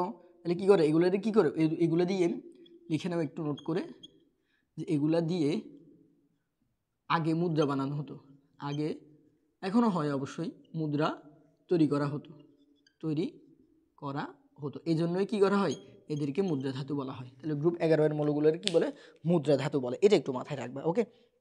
এরপরে আমরা পড়বো হচ্ছে আমাদের গ্রুপ 17 আর 18, এগুলো পড়লে হয়ে যায়, 5টা গ্রুপ পড়লে এনাফ, ওকে। এবার দেখো গ্রুপ 17, গ্রুপ 17-র যে মৌলগুলা, এগুলারে হচ্ছে মেনলি বলে হ্যালোজেন মৌল। কি বলে, হ্যালোজেন মৌল। কেন হ্যালোজেন একটু দেখো, গ্রুপ 17, গ্রুপ 17, ঠিক আছে, হ্যালোজেন মৌল বলে, হ্যালোজেন মৌল, বা হচ্ছে আরেকটা নামও বলা যায় হ্যালোজেন মৌল, বা হচ্ছে লবণ উৎপন্নকারী মৌল, বা লবণ উৎপন্নকারী, মানে এটা, এই লবণ উৎপন্নকারী যদি আমি বলি, তাহলে তুমি একদমই ক্লিয়ার হয়ে যাবে জিনিসটা, উৎপন্নকারী মৌল। হ্যালোজেন বললে হয়তো অনেকে নাই বুঝতে পারে, ঠিক আছে। আমি যখন বলে দিলাম এটা হ্যালোজেন মানেই লবণ উৎপন্নকারী, বুঝছো, এই হ্যালোজেন অর্থই হচ্ছে লবণ উৎপন্নকারী। তাহলে যখন আমি বললাম লবণ উৎপন্নকারী, তখন তুমি আরেকটু ক্লিয়ার হয়ে গেছো যে আসলে কি করে, তার মানে বুঝতেই পারতেছো এদের কাজ কি, লবণ উৎপন্ন করা, তাই না? ঠিক আছে, লবণ উৎপন্ন করা, এরা কি করবে, লবণ উৎপন্ন করবে। এখন এরা কার সাথে মিলে লবণ উৎপন্ন করবে, এরা ধাতুর সাথে মিলে হচ্ছে মিলে কি করবে, লবণ উৎপন্ন করবে। দেখো তাইলে এদের মধ্যে কি কি আছে, এদের মধ্যে হচ্ছে ফ্লোরিন, ক্লোরিন, ব্রোমিন, আয়োডিন, এরপর নিচে আরো কয়েকটা আছে, পড়ার দরকার নেই, এই 4টা পড়লে হয়ে যাবে। এই 4টারে মেনলি হ্যালোজেন বলে, ওকে। তো দেখো fluorine, chlorine, bromine, iodine, group 17 এই 4টা মৌলকেই মেনলি হ্যালোজেন বলে, ওকে। এখন দেখো এরা কি করবে, আমি একটু আগে বলছি ধাতুর সাথে কি করবে, মিলে লবণ উৎপন্ন করবে, ওকে। ধাতুর সাথে, ধাতুকে কি আছে, আমরা ধাতু 2 রকমের দেখছি একটু আগে, গ্রুপ 1 এবং গ্রুপ 2 এর মৌল, ঠিক আছে। একটা দেখছি কি আমরা খাট ধাতু, গ্রুপ 1 এর মৌলগুলো, আরেকটা দেখছি হচ্ছে মৃৎ খাট ধাতু, গ্রুপ 2 এর মৌলগুলা, ওকে। তো দেখো তাহলে এখানে কি হবে, প্রথমে যদি আমি কি করি, এই যে গ্রুপ 1 এর মৌলগুলোর সাথে বিক্রিয়া করে, মানে হচ্ছে ফ্লোরিনের সাথে ধরো আমি সোডিয়াম নিলাম, একটা মৌলের সাথে দেখাই, তাহলে কি হবে, সোডিয়াম ফ্লোরাইড হবে এখানে উৎপন্ন হবে। এরপর যদি কি করি, আমি ক্লোরিনের সাথে কি করি, সোডিয়াম দিই, তাহলে কি হবে, সোডিয়াম ক্লোরাইড। এই যে তোমরা ছোট্টবেলা থেকে, বা হচ্ছে ছোট্টবেলা না হলেও এই যে মানে মানে যখনই ক্লাস 9-এ উঠছো, সায়েন্স নিছো, তখনই হয়তো নিশ্চয়ই এই জিনিসটা জানছো, বা ক্লাস 8-এও পড়ছো অনেকবার। এই সোডিয়াম ক্লোরাইড, এটাই হচ্ছে মিললে আমাদের কি খাবার লবণ না, বলো তো, খাবার লবণ, খাবার লবণের সংকেত হচ্ছে কি সোডিয়াম ক্লোরাইড। তার মানে এই জিনিসটা দেখলে আমাদের একটু পরিচিত পরিচিত মনে হয় যে আসলে এটা লবণ। Sodium fluoride, sodium bromide, sodium iodide, এগুলো দেখলে আসলে আমাদের পরিচিত মনে হয় না, এগুলো কি লবণ নাকি লবণ না, এগুলো আমরা হয়তো বুঝতে পারি না। কিন্তু এই সোডিয়াম ক্লোরাইড, এটা দেখলে আমাদের মানে অনেকটাই ক্লিয়ার হয়ে যায় যে আসলে এটা লবণ, ঠিক আছে, হ্যাঁ এটা ভাই লবণ উৎপন্ন করে, আমি বিশ্বাস করছি, বুঝছো। তাহলে সোডিয়াম ক্লোরাইড যেহেতু লবণ, তার মানে বিশ্বাস করে নাও যে এগুলো লবণ। সোডিয়াম ফ্লোরাইড, সোডিয়াম ব্রোমাইড, এগুলো কি হবে, লবণই হবে অবশ্যই, ওকে। তাহলে হ্যালোজেন মৌলগুলো কি করে, মেইনলি ধাতুর সাথে বিক্রিয়া করে কি করে, লবণ উৎপন্ন করে, ওকে। এই জন্য এদেরকে কি করে, হ্যালোজেন মৌল বা হচ্ছে লবণ উৎপন্নকারী মৌল বলে। গ্রুপ 17 মৌলগুলোই কাজটা করে। এরপর যদি আমি এটা তো দেখাচ্ছি গ্রুপ 1 এর মৌল, লাইক তুমি হচ্ছে গ্রুপ 2 এর মৌল দিয়ে দেখাইতে পারো, যেমন হচ্ছে তুমি কি করলা, ক্লোরিনের সাথে তুমি ধরো ম্যাগনেসিয়াম দিলা, তাহলে কি হবে, ম্যাগনেসিয়াম ক্লোরাইড হবে, ওকে। এখানে অবশ্যই 2 দিতে হবে, কারণ ম্যাগনেসিয়াম যোজনী 2। এরপর ধরো ব্রোমিনের সাথে তুমি কি করলা, তুমি হচ্ছে ক্যালসিয়াম দিলা, তাহলে কি হবে, ক্যালসিয়াম ব্রোমাইড হবে, এখানে অবশ্যই 2 দিতে হবে, ঠিক আছে। এরপর ধরো আমি আবার গ্রুপ 1 এর সাথে দেখাইলাম সোডিয়াম, পটাশিয়ামের সাথে কি দিলা, তুমি হচ্ছে আয়োডিন দিলা, তাহলে কি হবে, পটাশিয়াম আয়োডাইড হবে, বুঝছো। এইরকম হচ্ছে কি করে, এরা এরকম হচ্ছে মেইনলি আমাদের কি করে, লবণ উৎপন্ন করে, এই জন্য এদেরকে লবণ উৎপন্নকারী মৌল বলে। আশা করি ক্লিয়ার। এরপর হচ্ছে আমাদের গ্রুপ 18, গ্রুপ কি বলো তো, গ্রুপ 18 লাস্ট গ্রুপ, এটা বললে হচ্ছে আমাদের এই পার্টটুকু শেষ হয়ে যাবে। দেখো গ্রুপ 18 যে মৌলগুলো, এদেরকে কি বলে, এদেরকে বলা হচ্ছে নিষ্ক্রিয় মৌল। কি বলে, নিষ্ক্রিয় মৌল। কেন নিষ্ক্রিয় একটু দেখো, আমি লিখে নিই আগে, গ্রুপ 18 এদেরকে নিষ্ক্রিয় মৌল বলে। এদেরকে নিষ্ক্রিয় বলার কারণ হচ্ছে এদের তোমরা যদি হচ্ছে চ্যাপ্টার পড়ো, সেই পদার্থের গঠন, ওই চ্যাপ্টারটা নিয়ে আমি ওয়ান শট দিব নেক্সট ডে, ঠিক আছে। তোমরা হচ্ছে আমাদের লানবেরি অবশ্যই পাশে থাকবা, লানবেরি সাবস্ক্রাইব করে রাখবা, ফলো দিয়ে রাখবা, ঠিক আছে। তাহলে দেখবে এরকম আমি মানে হচ্ছে একটা টার্গেট নিয়েছি কি জানো, তোমাদের কেমিস্ট্রি যে এসএসসি যে কেমিস্ট্রি যে বইটা, এখানে সবগুলো চ্যাপ্টার ইতিমধ্যে কিন্তু পদার্থের অবস্থা যে চ্যাপ্টারটা আছে এটা দিয়ে দিছি। তোমরা যারা করো নাই অবশ্যই করে আসবা। পদার্থের অবস্থা আমাদের ইউটিউব চ্যানেল দেওয়া আছে, 2টা ক্লাসই শেষ করে দিছি। এরপর হচ্ছে পটের সারণী শেষ করবো। এরকম হচ্ছে আমার একটা টার্গেট হচ্ছে পুরা মানে কেমিস্ট্রি বই সবগুলো চ্যাপ্টার এরকম আমি 2 শট দেবো, মানে হচ্ছে 2টা ক্লাসে অধ্যায় শেষ, 2টা ক্লাস করলেই অধ্যায় শেষ। ওকে, তো এই ক্লাসগুলোতে একদম বেসিক টু মানে যা আছে এক্সাম পর্যন্ত সব কিন্তু দেওয়া থাকবে। ওকে, তো তোমরা দেখে নিবা। তো দেখো পদার্থের গঠন চ্যাপ্টারটা যখন আমি দিব বা হচ্ছে তোমরা যারা পড়ছো তারা নিশ্চয়ই জানো যে হচ্ছে এই যে গ্রুপ যেই সকল মৌলের হচ্ছে কি হয়, তোমার লাস্ট শেষ শক্তি স্তরে 8টা মৌল পূর্ণ থাকে, তাদেরকে কি বলে, তাদেরকে হচ্ছে নিষ্ক্রিয় মৌল বলে। ঠিক আছে, বা হচ্ছে তারা স্থিতিশীল মৌল। ওকে, বা 2 এর নিয়ম পূর্ণ থাকে, হ্যাঁ, তাদেরকে কি বলে, স্থিতিশীল। যেমন আমরা জানি কি গ্রুপ 18 মৌল কে কে আছে, হিলিয়াম, এরপরে কি আছে, নিয়ন আছে, এরপর আর্গন আছে, হ্যাঁ, এরপর ক্রিপ্টন আছে, এরপর ব্লা ব্লা ডট ডট অনেকগুলো আছে। ওকে, তো দেখো এখানে হিলিয়াম, নিয়ন, আর্গন, ক্রিপ্টন এগুলো সবগুলোর নিষ্ক্রিয় মৌল বলা হয়। কেন? কারণ হচ্ছে এদের অষ্টকপূর্ণ থাকে। এখন অনেকেই এক বিরোধী দলের কিছু সদস্য আছে যারা আসি বলবে যে ভাই হিলিয়াম তো ভাই অষ্টক মৌল পালন করে না, তাহলে হিলিয়াম কেমনে হচ্ছে নিষ্ক্রিয় মৌল হয়। আমি একটু আগে বলছিলাম যে কি অষ্টক মানতে হবে এমন কোনো কথা না, যদি 2 এর নিয়ম মানে তাইলেও সে কি, সে অবশ্যই নিষ্ক্রিয় মৌল। তুমি যদি হিলিয়ামের গাঠনিক স্ট্রাকচারটা একটু দেখো তাহলে হিলিয়ামটা এরকম দেখো, এই যে হিলিয়াম এরকম থাকে। ঠিক আছে, এর হচ্ছে 2টা ইলেকট্রন এই যে এরকম 2 পাশে থাকে। ওকে, এই দেখো 2টা ইলেকট্রন সে শক্তি স্তরে আছে তার, সেজন্য কি এই কিন্তু 2 এর নিয়ম পালন করে, তাই এই জন্য কি সে হচ্ছে তোমার কি নিষ্ক্রিয় মৌল। একইভাবে নিয়নের যদি দেখো, এই যে নিয়ন নিয়ন কি থাকে, প্রথমটাতে এরকম 2টা থাকে, এর পরেরটাতে কি থাকে, এরকম তোমার হচ্ছে 8টা ইলেকট্রন কি থাকে, পূর্ণ থাকে। মানে 10টা না, নিয়নের পারমাণবিক সংখ্যা কত, 10 না, 10টা ইলেকট্রন। এই দেখো এখান দিয়ে 2টা, এখান দিয়ে 2টা, এখান দিয়ে 2টা, এরপর হচ্ছে এখান দিয়ে 2টা। ওকে, দেখো তার শেষ শক্তি স্তরে কয়টা মৌল হয়েছে, 2টা 2টা 2টা 2টা, কয়টা হয়েছে, 8টা না। তার মানে সে কী করবে, অষ্টক পূর্ণ করবে। একইভাবে তুমি আর্গন, ক্রিপ্টন দেখো সেম হবে। আর্গনটা আমি একটু দেখাই, দেখো আর্গন যদি তুমি দেখো, এই যে এখান দিয়ে 2টা থাকবে, এর পরেরটাতে কয়টা থাকবে বলো তো, এর পরেরটা থেকে কয়টা থাকবে, 8টা থাকবে। এর পরেরটা যেটা আর্গন কত, 18 না, আর্গন কত 18 আমরা জানি। তাহলে দেখো 2টা 8টা, কয়টা হয়েছে, 10টা, এখানে আরও 2টা। ওকে, এরপর হচ্ছে কি এখান দিয়ে আরও 2টা। ওকে, মোট কয়টা, 18টা। ঠিক আছে, আরও লাস্ট শক্তি স্তরে কয়টা আছে দেখো, লাস্ট শক্তি স্তরে 8টাই আছে। ঠিক আছে, তা এইগুলো হচ্ছে নিষ্ক্রিয় মূল। এই জন্য নিষ্ক্রিয় মূলের কাজ কি একটু বলি তো, মানে নিষ্ক্রিয় মূলের কাজ হচ্ছে মেইনলি ওরা কি করে না, এরা কোনো মূলের সাথে বিক্রিয়া করে না, কারণ এটা স্টেবল। মানে হচ্ছে পৃথিবীর সব কিছু কি হয়, স্থিতিশীল হয়ে যাবে। তুমি পড়ালেখা করতেছো এটা কেন, স্থিতিশীল হওয়ার জন্য, চাকরি বাকরি করবা, ফিউচারে কিছু একটা করবা। ঠিক আছে, এই জন্য পড়ালেখা করতেছো। তাহলে পৃথিবীর সবাই কিন্তু কি চাই, স্টেবল চায় বা স্থিতিশীলতা চায়। ঠিক আছে, সবাই স্টেবল হতে চায়। তাইলে এরাও চাইবে কি হতে, স্টেবল হতে। এ জন্মগতভাবেই ভাই স্টেবল, যে ভাই জন্মগতভাবে বড়লোক সে কি কখনো পড়ালেখা করবে বলো, যার কোটি কোটি টাকা আছে তা তো পড়ালেখা করার কোনো দরকারই নেই। তাহলে আর্গনে জন্মগতভাবে হচ্ছে কি স্টেবল, তার অষ্টক পূর্ণ আছে। নিয়ন এরাও স্টেবল, তাহলে এদের কি করার দরকার নেই, কোনো বিক্রিয়া করার দরকার নেই। ঠিক আছে, সোডিয়াম, এরপর ক্লোরিন, এগুলো কেন বিক্রিয়া করে, কারণ এদের অষ্টকপূর্ণ থাকে না, এদের প্রয়োজন। ঠিক আছে, এই জন্য এরা কি করে, ইনকাম করে, টাকা পয়সা ইনকাম করে। ঠিক আছে, মানে এরা তো টাকা পয়সা ইনকাম করে না অবশ্যই, মানে হচ্ছে এই যে মানে বিক্রিয়া করবে। ঠিক আছে, আশা করি এই বিষয়টা তুমি ক্লিয়ার। ঠিক আছে, আমাদের গ্রুপগুলো শেষ। ঠিক আছে, গ্রুপের যেই পার্টটা এটুকু হচ্ছে শেষ। ঠিক আছে, এরপরে হচ্ছে আমরা যে বিষয়টা নিয়ে আলোচনা করবো সেটা হচ্ছে, তো আমরা এখন যে পার্টটা দেখবো সেটা হচ্ছে আমাদের এই যে এই পর্যায় সারণীতে যে ব্যতিক্রমগুলো, একটু আগে কিন্তু আমি বলছিলাম যে পর্যায় সারণীতে কি আছে, কিছু ব্যতিক্রম আছে, সেটা হচ্ছে এখন আমরা সেই ব্যতিক্রমগুলো নিয়ে জানবো। ঠিক আছে, তাহলে লিখে নাও, হিডিং দাও, হিডিং দাও যে পর্যায় সারণীর ব্যতিক্রম। ওকে, ব্যতিক্রম। আচ্ছা, ব্যতিক্রমগুলো কি কি দেখো, একটু দাঁড়াও। ওকে, ব্যতিক্রমগুলো এখানে আমরা মেনলি 3 টাইপের ব্যতিক্রমই আছে, তো এইগুলাই আমরা দেখবো। ঠিক আছে, তো 3 টাইপের ব্যতিক্রমের মধ্যে মেনলি যে বিষয়গুলো আছে সেটা হচ্ছে, এই আমার কলম কই, আচ্ছা হ্যাঁ, তো দেখো মেনলি আমরা হচ্ছে কি করব, আমরা 3টা ব্যতিক্রম দেখবো। সেটা হচ্ছে হাইড্রোজেনের ব্যতিক্রম, হিলিয়ামের, আর হচ্ছে ল্যান্থানাইট বা এক্সপিরিয়েন্স সিরিজ যেগুলো, ওই এই সিরিজগুলো হচ্ছে মেনলি ব্যতিক্রম। ওকে, তো আমার সাথে একটু লিখে নাও কী কী ব্যতিক্রম। এটা হচ্ছে হাইড্রোজেনের ব্যতিক্রম, হাইড্রোজেনের ব্যতিক্রম, ব্যতিক্রম। এরপর হচ্ছে 2 নম্বর হচ্ছে আমাদের হিলিয়াম। হিলিয়াম মৌলটা কিন্তু আসলে যে জায়গায় থাকার কথা ছিল সেই জায়গায় কিন্তু আসলে নাই। ঠিক আছে, হিলিয়ামের ব্যতিক্রম আছে। ঠিক আছে, হিলিয়ামের ব্যতিক্রম। ওকে, এরপরে আমরা 3 নম্বর শিখবো হচ্ছে আমাদের ল্যান্থানাইড, ল্যান্থানাইড ও অ্যাক্টিনাইড, অ্যাক্টিনাইড সিরিজের ব্যতিক্রম, সিরিজের ব্যতিক্রম। ওকে, তো দেখো মেইনলি আমাদের প্রথমে যেটা আছে সেটা হচ্ছে হাইড্রোজেনের ব্যতিক্রম। হাইড্রোজেনের ব্যতিক্রম কি, মানে হাইড্রোজেন তো আমি একটু আগে কিন্তু বলে দিচ্ছি, এটা অনেক কথাই মানে শেষ, এখন আবার নতুন করে আবার স্টার্ট করতেছি। দেখো তুমি যদি পর্যায় সারণীটা আমার হাত এই যে এরকমভাবে হাতে নাও, তাহলে দেখবে হাইড্রোজেন আছে কোথায়, গ্রুপ 1-এ আছে, পর্যায় 1 গ্রুপ 1, পর্যায় 1 এবং হচ্ছে কি গ্রুপ 1-এ আছে। তার মানে হচ্ছে আমাদের হাইড্রোজেনের কি হবে, হাইড্রোজেন কিন্তু থাকার কথা ছিল কি, বা হচ্ছে হাইড্রোজেন হওয়ার কথা ছিল কি, গ্রুপ 1-এর সকল মৌল হয় কি, এই যে ধাতু, এই ক্ষার ধাতু, আমরা একটু আগে দেখছি কারণ সবাই ক্ষার উৎপন্ন করে, তাহলে এরও হওয়ার কথা ছিল কি ক্ষার ধাতু, কিন্তু হাইড্রোজেন তো ক্ষার ধাতু হয় না।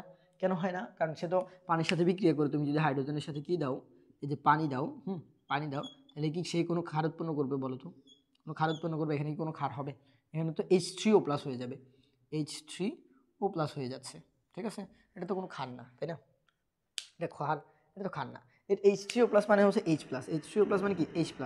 আচ্ছা ওইগুলোতে আমরা যাবো না, অ্যাসিড ক্ষার ওইসব বেসিক ইকুয়েশন এগুলো হচ্ছে তোমার ক্লাস 19 পার হলে তারপরে এগুলো শিখবা, ঠিক আছে, আমি এগুলোতে যাচ্ছি না। মেইনলি এটা কিন্তু ক্ষার উৎপন্ন করতেছে না, তাহলে মানে কি এর কিন্তু কি, মানে এই গ্রুপে থাকার কথাই না, এই যে হাইড্রোজেনে কিন্তু গ্রুপ 1-এ থাকার কিন্তু কোনো কথাই না, তার গ্রুপ 1-এ শুধুমাত্র রাখা হয়েছে কেন, কারণ হচ্ছে তার ইলেকট্রন বিন্যাস যদি একটু দেখো, হাইড্রোজেন হচ্ছে 1, মানে হচ্ছে এই যে আমরা তো যদি তার ইলেকট্রন বিন্যাস করেছি সেটা হচ্ছে 1s1, ঠিক আছে, এটা হচ্ছে তার ইলেকট্রন বিন্যাস।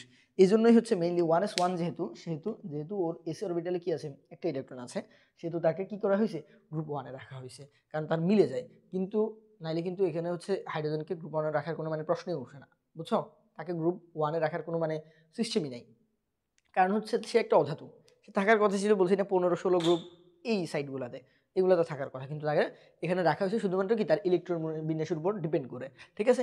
এই যে হাইড্রোজেনের ব্যতিক্রম, ব্যতিক্রমী মনোভাব, এই জন্য এই হাইড্রোজেনকে বলা হয় কি, হাইড্রোজেনকে বলা হয় হচ্ছে দুষ্টু মূল, ঠিক আছে, দুষ্টু মূল, কারণ সে দুষ্টুমি করছে এই জন্য, ঠিক আছে, দুষ্টু মূল, এটা একটু মাথায় রাখবা যে মাঝে মাঝে এমসিকিউতে আসে যে নিচের কোনটি দুষ্টু মূল, তাহলে তুমি হাইড্রোজেন দিবা না হিলিয়াম দিবা, অবশ্যই হাইড্রোজেন দিবা, ঠিক আছে, তাইলে এই জিনিসটা মাথায় রাখবা। এরপরে আমরা যেটা দেখবো সেটা হচ্ছে আমাদের হিলিয়ামের ব্যতিক্রম, ঠিক আছে, হিলিয়ামের ব্যতিক্রম। পরের শ্রেণীতে হিলিয়াম দেখবো হচ্ছে তোমার কোথায় আছে, গ্রুপ 18-তে আছে, হিলিয়াম কোথায় আছে, গ্রুপ 18, আমরা একটু আগে দেখছি গ্রুপ 18-তে আছে।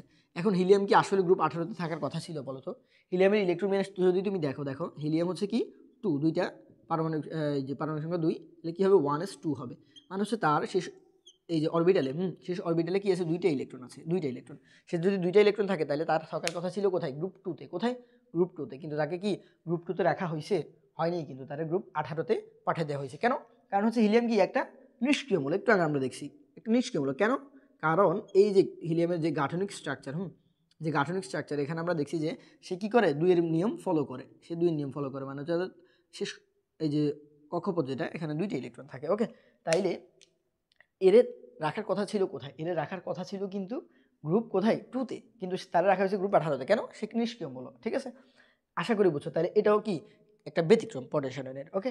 এরপর হচ্ছে আমাদের মেইনলি যেটা, এটা একদম ইজি, সেটা হচ্ছে আমাদের ল্যান্থেনাইড এবং অ্যাক্টিনাইড সিরিজের যে ব্যতিক্রমটা, তোমরা যদি একটু খেয়াল করলে দেখবা, তোমাদের হয়তো মনে হইতে পারে, ঠিক আছে, মনে হইতে পারে যে ভাই আপনি একটু আগে দেখাইছেন গ্রুপ 6 এবং গ্রুপ 7-এ এই যে ল্যান্থেনাইড আর অ্যাক্টিনাইড সিরিজের মৌলগুলো কি লেখা আছে না, এরকম করে লিখে দেওয়া আছে যে এখানে এগুলো হবে, ঠিক আছে, এগুলো লিখে দেওয়া আছে, ওকে, তাহলে এগুলো এখানে রাখার কারণ কি, এখানে রাখার কারণ কি, মেইনলি এগুলোর তো এখানে না রেখে অন্য জায়গায় তো রাখতে পারতো, তাই না, এগুলোর এখানে কেন রাখছে, এখানে রাখার কারণ হচ্ছে পটেনশিয়ালের সৌন্দর্য রক্ষা করা, ঠিক আছে, এগুলোর যদি কি করতো, এই যে গ্রুপ 6 মানে পর্যায় 6 এবং পর্যায় 7-এর ভিতরে ঢুকে দিত, ঠিক আছে, তাহলে দেখতে পর্যায়গুলো অনেক লম্বা হয়ে যেত, মানে তোমার শিকলের চাইতে অনেক লম্বা হয়ে যেত, ঠিক আছে, অনেক বড় হয়ে যেত, তাহলে পটেনশিয়ালের যে সৌন্দর্য, এখন যদি তুমি একটা সুন্দর একটা স্মার্ট এই যে পটেনশিয়াল পাইছো, এটা কিন্তু পাইতে না, ঠিক আছে, এরকম একটা স্মার্ট সুন্দর পটেনশিয়াল পাইতে না, এই জন্য সৌন্দর্য রক্ষার স্বার্থে এই যে ল্যান্থেনাইড এবং হচ্ছে অ্যাক্টিনাইড সিরিজের মৌলগুলো এরকম নিচে দিয়ে হচ্ছে 15টা করে 30টা মৌল রাখা হয়েছে, ওকে, একটু মাথায় রাখবা। ও আচ্ছা, একটা এই যে সুন্দর একটা এমসিকিউ মনে পড়ছে, সেটা হচ্ছে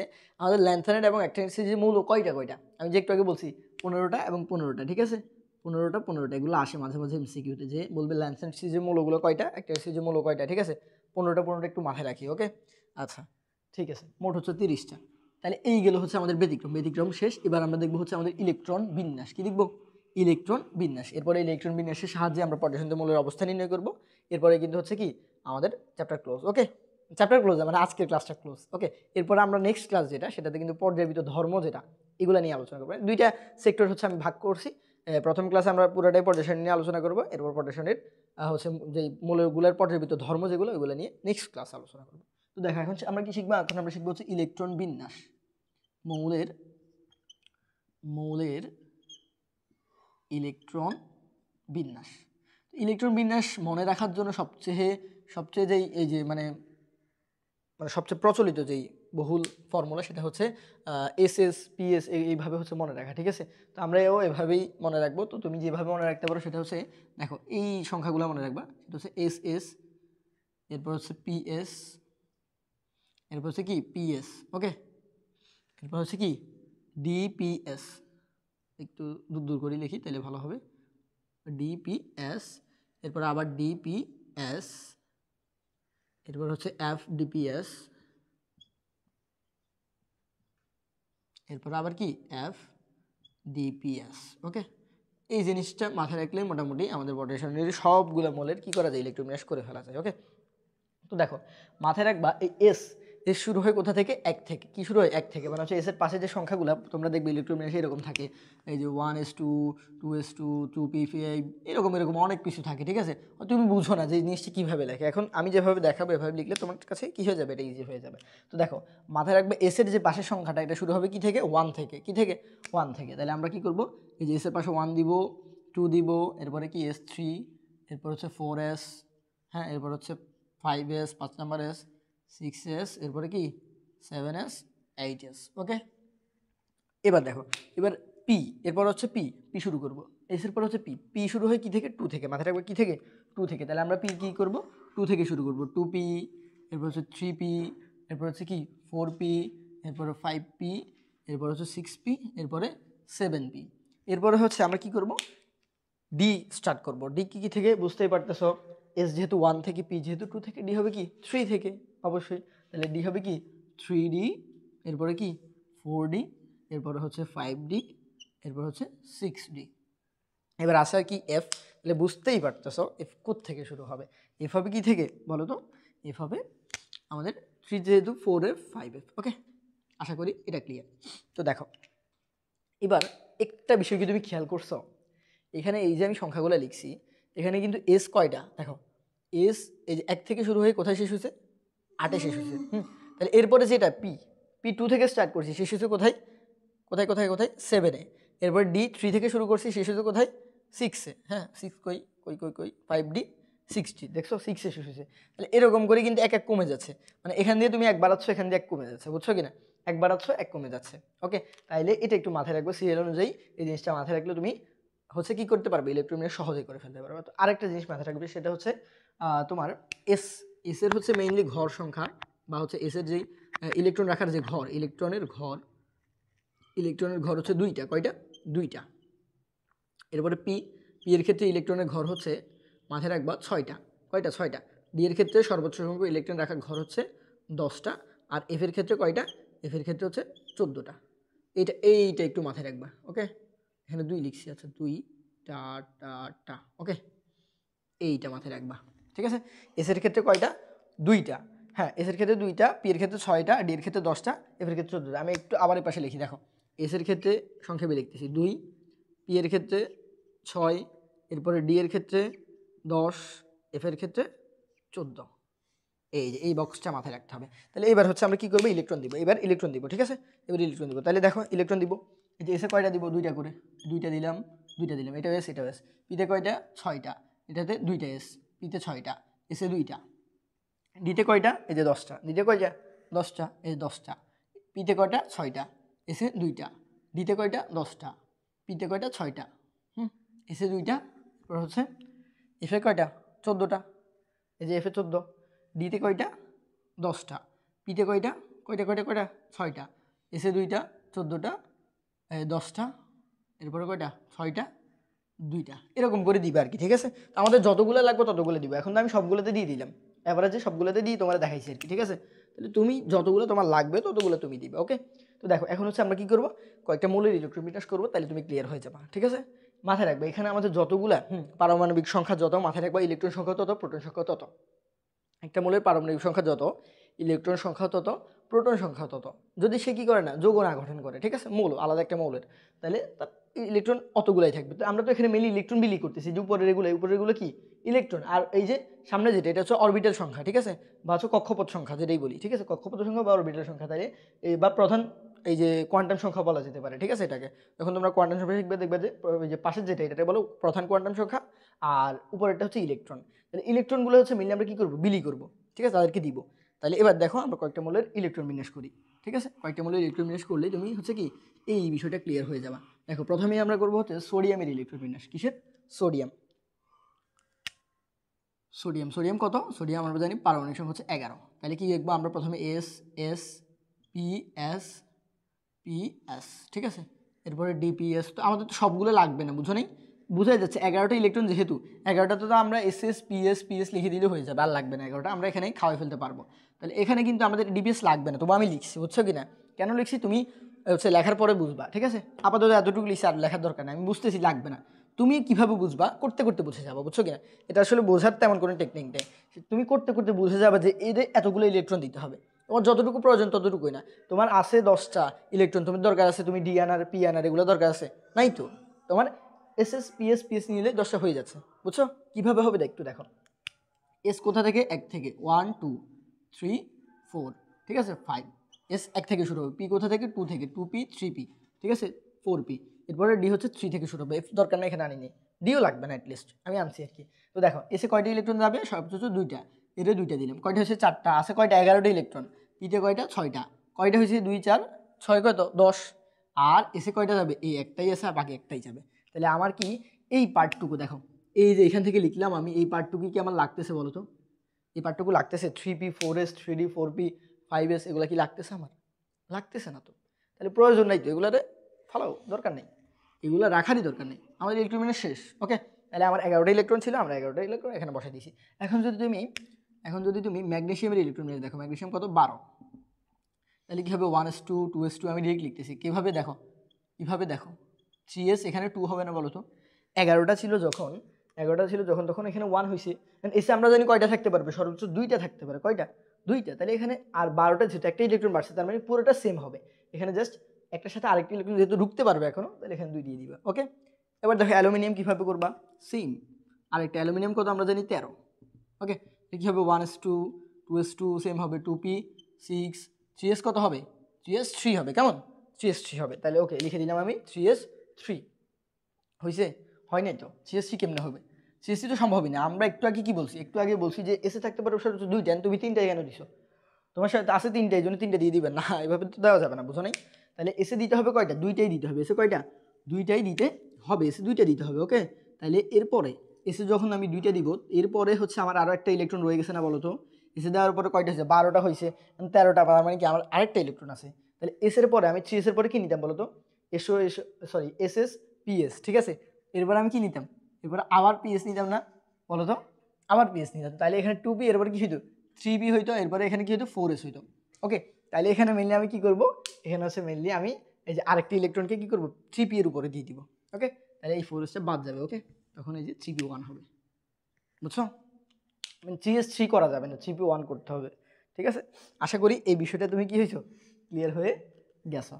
ইলেকট্রন বিন্যাস এরকম। এখন তোমার যেই মৌল দিব তুমি সেটা পারবা। তো আমি আরেকটা ইলেকট্রন বিন্যাস একটু বড় দেখে করে দিই। ওকে, একটু বড় দেখে আমি এই যে করে দিই। কোনটা করানো যায়?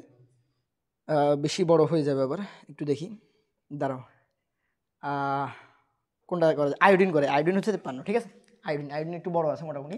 আয়োডিনের ইলেকট্রন করে দেখো, আই, ঠিক আছে? আয়োডিন কত? 53 পারমাণবিক সংখ্যা। তাহলে দেখো আমি কি নিব? S S P S P S, এরপরে কি নিব? DPS DPS. এই পর্যন্ত নিলাম আপাতত। আমার মনে হচ্ছে কেন জানি এই পর্যন্ত গেলে আশা করি হয়ে যাবে। যদি লাগে আমি এফডিপিএস একটাও নিয়ে রাখি, না লাগলে আমি কেটে দিব আর কি, বুঝছো কি না?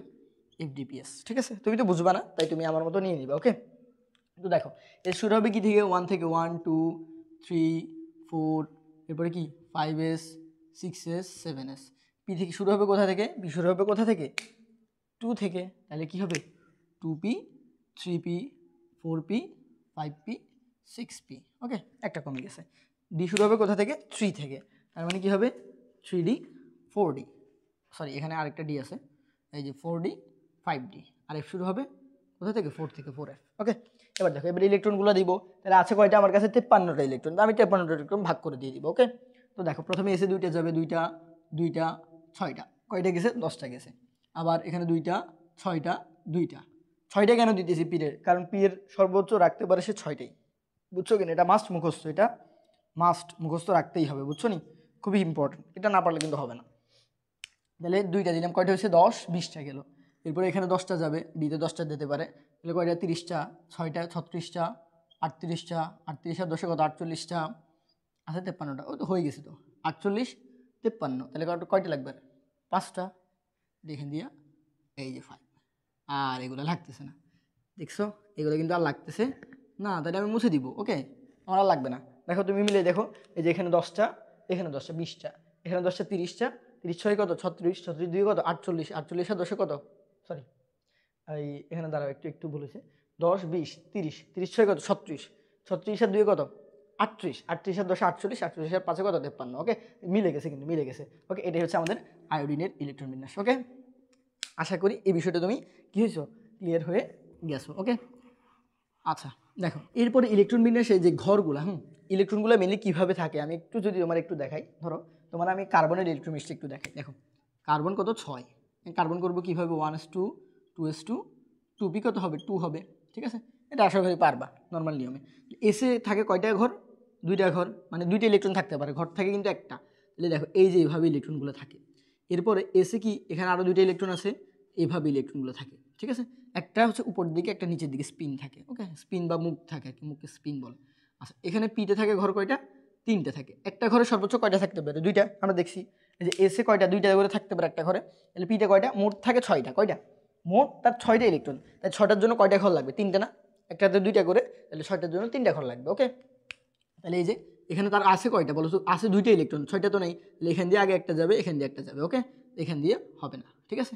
এটা হচ্ছে খালি থাকবে। ওকে, এটা খালি থাকবে যেহেতু আর ইলেকট্রন নেই। এখন তোমার প্রশ্ন হইতে পারে যে ভাই আপনি তো এভাবেও লিখতে পারতেন জিনিসটা, হ্যাঁ এভাবেও লিখতে পারতেন যে এখানে একটা এখানে একটা, 2টার এক ঘরের ভিতরে দেওয়া যেত না? অবশ্যই যেত, ঠিক আছে? অবশ্যই যেত। এরকম আলাদা আলাদা কেন দিলেন আপনি, ঠিক আছে? এটা তো দেওয়া যাবে না। কেন যাবে না? কারণ হচ্ছে এটা বিজ্ঞানী হুন্ডের নিয়ম। হুন্ড বলছে যে যে একটা একটা সর্বোচ্চ সংখ্যক একটা একটা করে আগে ইলেকট্রন ঢুকতে হবে, তাইলে হচ্ছে মেইনলি কী হবে, তোমার একটা একটা করে ঢুকতে হবে, তাইলে হচ্ছে মেনলি পারফেক্ট হবে। এটা তাহলে এটা হবে না। ওকে, তাহলে 2টা একসাথে এরকম জোরে জোরে ঢুকতে পারবে না, আগে সর্বোচ্চ সংখ্যক একটা একটা করে ঢুকতে হবে। এরপর যদি বাকি থাকে তখন হচ্ছে কি করব, আমরা আরেকটা করে ঢুকাবো। তোমরা যদি আমি দেখো উদাহরণ দিই, যেখানে P4 থাকতো, কথার কথা 2p4 থাকতো, কথার কথা, তাইলে এখানে এরকম হয়তো জিনিসটা, 3টা ঘর আঁকতা তুমি, এই যে একটা ঢুকছে একটা ঢুকছে একটা ঢুকছে, 3টা একা একটা একটা করে দিছি। ওকে, আর কয়টা আছে, আর একটা বাকি আছে, 3টা দিয়েছি, আরেকটা তখন আরেকটা এই বিপরীত দিকে এরকম এখান থেকে ঢুকতো শুরু থেকে, বুঝছো? যদি 5টা হইতো, ধরো এখানে কথার কথা 5 হইলো, বুঝছো, তাহলে এখানে আরেকটা ঢুকতো। যদি লাস্ট 6 হইতো, এই দেখো থাকতে পারে 6টাই আছে, তাহলে কি সবগুলো কিন্তু পুরে গেছে, 6টাই হয়ে যেত। ওকে, আশা করি ইলেকট্রনগুলো কিভাবে থাকে এই বিষয়টা তুমি ক্লিয়ার হয়েছো। ওকে, তাহলে আমাদের কিন্তু ইলেকট্রন বিন্যাস শেষ। ইলেকট্রন বিন্যাস কি শেষ এখানেই। ওকে, ইলেকট্রন বিন্যাস বিষয়টা শেষ। এবার আমরা দেখবো হচ্ছে আমাদের এই যে ইলেকট্রন বিন্যাসের পরে যেটা, এই যে ইলেকট্রন বিন্যাসের সাহায্যে তুমি কিভাবে একটা মৌলের অবস্থান নির্ণয় করবা, বুঝছো? একটা ইলেকট্রন বিন্যাস দেখে তুমি বলে দিতে পারবা যে এই মৌলটা এত পর্যায়ের পর্যায় সারণীতে এত পর্যায়ের এত নং গ্রুপে আছে, মানে চাইলে তুমি বলে দিতে পারবা। কত ইজি দেখো। তাইলে এখন আমরা এটা দেখবো, ঠিক আছে? তাহলে একটু হিডিং দাও আমার সাথে, আমাদের লাস্ট টপিক সেটা হচ্ছে ইলেকট্রন বিন্যাসের মাধ্যমে, ইলেকট্রন বিন্যাসের মাধ্যমে পর্যায় সারণীতে মৌলের অবস্থান নির্ণয়। মৌলের কি নির্ণয়? অবস্থান নির্ণয়। ওকে, আচ্ছা ঠিক আছে, হ্যাঁ এই হলো গেল, ঠিক আছে? অবস্থান নির্ণয়। না অবস্থান নির্ণয় আমরা কীভাবে করবো বলো তো? অবস্থান নির্ণয় করার জন্য আগে আমাদের কী কী করতে হবে? ইলেকট্রন বিন্যাস করতে হবে। এখন এরপরে আছে আমরা মেনলি ইলেকট্রন বিন্যাস থেকে জিনিসগুলো করবো। তো দেখো প্রথমে আমরা কী করতে হবে, একটা মৌলের তুমি যদি চিনতে হয়, দেখো একটা মৌল এই যে পর্যায় সারণী আমার কাছে আছে, ধরো আমি কথার কথা এখানে সোডিয়াম মৌলটা নিলাম, ঠিক আছে? সোডিয়াম নিলাম। সোডিয়ামটা চিনতে হলে তোমার কি করতে হবে বলো তো? জানতে হবে যে এই মৌলটা কত নং গ্রুপে আছে এবং কত নং পর্যায়ে আছে, বুঝো না? কত নং গ্রুপ এবং কত কি পর্যায়ে আছে। তুমি যদি গ্রুপ সংখ্যা এবং হচ্ছে পর্যায় সংখ্যা জানতে পারো, তাইলে কিন্তু কি একটা মৌলের অবস্থান তুমি কি করতে পারবা, সহজেই বা ইজিলি কি করতে পারবে, নির্ণয় করতে পারবা। তাহলে আগে আমার কি করতে হবে, পর্যায় এবং গ্রুপ জানতে হবে। ওকে, তাহলে আমরা দেখবো হচ্ছে পর্যায়, একটা ইয়ার হচ্ছে মানে ইলেকট্রন বিন্যাসের মাধ্যমে তুমি কী করবা, আগে পর্যায় নির্ণয় করবা। ওকে, তাহলে পর্যায় নির্ণয়টা আগে লিখবো। ওকে, পর্যায় নির্ণয়। এবার দেখো পর্যায় নির্ণয় একদম ইজি, একদম ইজি, ঠিক আছে? তো আমি একটা মৌল নিই, ধরো কথার কথা একটু আগে কি দেখাচ্ছি, সোডিয়াম। সোডিয়ামে কি আছে, সোডিয়াম হচ্ছে 11, আগে সোডিয়ামের ইলেকট্রন বিন্যাস করি। একটু আগে দেখাইছি, এটা এখন আর ভেঙে ভেঙে করবো না, তুমি আশা করি বুঝবো। 1s2 2s2 2p কত হবে 2p6 3s কত হবে 1 হবে। ওকে, এটা হচ্ছে আমাদের সোডিয়ামের ইলেকট্রন বিন্যাস। এখন সোডিয়ামের ইলেকট্রন বিন্যাস থেকে আমরা কি করব, সোডিয়াম কত নং পর্যায়ে এবং কত নং গ্রুপে আছে আমরা এটা বের করব। এখন দেখো মেইনলি এই যে এখানে এই যে সামনের সংখ্যাগুলো কি বলতেছি, এগুলো হচ্ছে কি কক্ষপথ নির্দেশ করে, ঠিক আছে, বা শক্তি স্তর নির্দেশ করে। সামনের সংখ্যাগুলো কি শক্তি স্তর নির্দেশ করে, মানে হচ্ছে সোডিয়ামের যদি তুমি কি করো গাঠনিক স্ট্রাকচার দেখো, দেখো সোডিয়ামটা এইভাবে থাকে। এই যে প্রথমে কি থাকে, দুইটা ইলেকট্রন থাকে এরকম, এরপর হচ্ছে কি করে এরকম, এখান দিয়ে কয়টা থাকে 1 2 3 4 কয়টা, মোট 11টা। তাহলে এখান দিয়ে কয়টা থাকবে 10টা থাকবে, আর লাস্ট কক্ষপথে কি থাকবে তার এই যে এরকম একটা ইলেকট্রন এখান দিয়ে থাকবে। ওকে, সোডিয়ামের গাঠনিক স্ট্রাকচার হচ্ছে এরকম। ওকে, তো দেখো সোডিয়ামের এই যে 1s মানে হচ্ছে কি এই যে এইটা, 1s মানে কি এইটা, এই যে 2s মানে কি 2s মানে হচ্ছে এইটা, বুঝছো, মানে হচ্ছে 2 নাম্বার শক্তি স্তর। এই দেখো 2 নাম্বার শক্তি স্তরে কি আছে, তার এই যে 2টা ইলেকট্রন হচ্ছে s এর, আর 6টা ইলেকট্রন কিসের, এই 2 4 6, এই 6 ইলেকট্রন হচ্ছে p এর, বুঝছো। আর 3s1 মানে কি, এই যে 3s1 মানে হচ্ছে 3 নাম্বার শক্তি স্তর, এটা না 3, আর s এর উপর কয়টা আছে 1 আছে, মানে হচ্ছে একটা ইলেকট্রন আছে, দেখছো এখানে এই যে 3 নাম্বার শক্তি স্তরে কয়টা ইলেকট্রন, একটা ইলেকট্রন। তার মানে বুঝছো এই যে সামনে এই সংখ্যাগুলো, এগুলো কিন্তু সংখ্যা না, আমরা বীজগণিতে যেটা বলি এগুলোর সহগ বলি, তোমরা ম্যাথমেটিক্সে আসার বাইরে থেকে শিখবা যে কি এগুলো হচ্ছে সহগ, কিন্তু আমাদের কেমিস্ট্রিতে এটা কিন্তু সহগ না ইলেকট্রন বিন্যাস, এটা হচ্ছে কি কক্ষপথ নাম্বার, এগুলো হচ্ছে এক একটা কক্ষপথ নাম্বার নির্দেশ করতেছে। আমরা এখানে 3 দ্বারা বোঝাচ্ছে কি আমাদের এই যে 3 নং শক্তি স্তর, আর 3 নং শক্তি স্তর কয়টা ইলেকট্রন, একটা ইলেকট্রন, এই যে একটা ইলেকট্রন, দেখছো, আশা করি এটা ক্লিয়ার। তাই এই যে দেখো, তাহলে এই যে শক্তিস্তর থেকে আমরা শেষ শক্তিস্তর থেকে বলে দিতে পারি যে এই সোডিয়াম মৌলটা কত নং পর্যায়ে। তুমি মাথায় রাখবা যে যে কোনো মৌলের পর্যায় সংখ্যা হচ্ছে তার শেষ শক্তিস্তর সংখ্যা, ঠিক আছে। তার পর্যায় সংখ্যা কি, তার শেষ শক্তিস্তর সংখ্যা। তার মানে এখানে সোডিয়ামের শেষ শক্তিস্তর সংখ্যা কত বলো তো, সর্বোচ্চ বা শেষ শক্তিস্তর সংখ্যা হচ্ছে 3, ঠিক আছে 3। তার মানে সোডিয়ামের পর্যায় হচ্ছে কত, পর্যায় 3। তুমি মিলেও দেখবা সোডিয়াম 3 নম্বর পর্যায়ে আছে, ঠিক আছে। যদি বিশ্বাস না হয় আমার হাতে এই যে এখান দিয়ে আছে, দেখো দেখো দেখো দেখো, এই যে সোডিয়াম 3 নম্বর পর্যায়ে, এই যে 3 লেখা আছে, দেখছো এই পর্যায়টা হচ্ছে 3 নম্বর পর্যায়ে, এই যে এইটা। ওকে, আশা করি ক্লিয়ার। সোডিয়াম হচ্ছে 3 নম্বর। এবার আমরা দেখবো হচ্ছে সোডিয়ামের গ্রুপ নির্ণয়, ঠিক আছে, সোডিয়ামের গ্রুপ নির্ণয়। সোডিয়ামের গ্রুপ নির্ণয়ের জন্য সোডিয়ামের গ্রুপ নির্ণয়ের জন্য আগে হচ্ছে আমাদেরকে গ্রুপের 3টা নিয়ম জানতে হবে। গ্রুপ নির্ণয়ের কি 3টা নিয়ম, তো আমি 3টা নিয়ম আগে মানে হচ্ছে গদ বাঁধা করে লিখে দিব, এরপরে তোমার আমি একটা একটা করে উদাহরণ দিব। দেখো গ্রুপ নির্ণয় একটা লেখা একটাই উদাহরণ দিই, ঠিক আছে, এটা সুন্দর হবে। গ্রুপ নির্ণয় প্রথম হচ্ছে দেখো সোডিয়ামের ক্ষেত্রে কি আছে, শেষে কি আছে এস আছে না, শেষে কি আছে এস আছে। তাহলে যে সকল শক্তি স্তরে শেষে কি থাকবে এস থাকবে, শুধু এস, শেষ শক্তি স্তরে কি থাকবে শুধু এস থাকবে, তাদের নিয়ম একটা, যাদের পি এবং এস থাকবে তাদের নিয়ম একটা, এবং যাদের শেষে এস থাকবে আগেরটাতে ডি থাকবে তাদের নিয়ম একটা। তাহলে মোট কয়টা নিয়ম, 3টা নিয়ম। গ্রুপ নির্ণয়ের 3টা নিয়ম, পর্যায়ে কিন্তু একদমই সহজ, পর্যায়ে একটা নিয়ম, ইজি একদম শেষ। এখন গ্রুপ নির্ণয়ের 3টা নিয়ম ফলো করতে হবে, সেটা কি কি আমি বলছি। প্রথম হচ্ছে যদি শেষ শক্তি স্তরে এস থাকে, এরপরে কি শেষ শক্তি স্তরে যদি এস এবং পি থাকে, এবং লাস্টেটা হচ্ছে শেষ শক্তি স্তরে এস এবং এর আগের শক্তি স্তরে কি থাকবে পি থাকবে, তাহলে কি আরেকটা নিয়ম। তাহলে আমরা 3টা নিয়ম শিখবো। তো দেখো প্রথমে আমাদের ফার্স্ট যেটা 1 নম্বর নিয়ম, সেটা হচ্ছে যদি যদি যদি শেষ শক্তি স্তরে কি থাকে এস থাকে তখন আমরা কি করব, এস থাকলে মাথায় রাখবা এস এর ইলেকট্রন যেটা সেটাই হবে আমাদের গ্রুপ সংখ্যা। ওকে, তাহলে আমি একটু লিখে দিই যে এস এর ইলেকট্রন ই মাইনাস মানে ইলেকট্রন সংখ্যাই কি হবে, সংখ্যাই হবে মৌলের গ্রুপ সংখ্যা,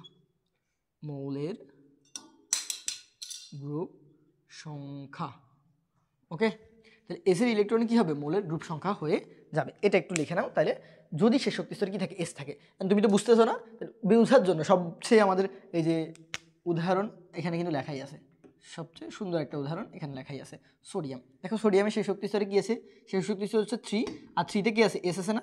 তাহলে এস থাকলে এস এর ইলেকট্রন যেটা সেটা হবে কি তার গ্রুপ সংখ্যা। তাহলে এসে কয়টা ইলেকট্রন আছে, একটা ইলেকট্রন, এক, দেখো এক আছে 3s1 না, 3s1 আছে, দেখো এই যে 1 আছে, তার মানে কি তার গ্রুপ সংখ্যা 1। ওকে, তাহলে আমরা কি বলতে পারি এখান থেকে সোডিয়াম এর গ্রুপ সংখ্যা কি 1, গ্রুপ সংখ্যা 1।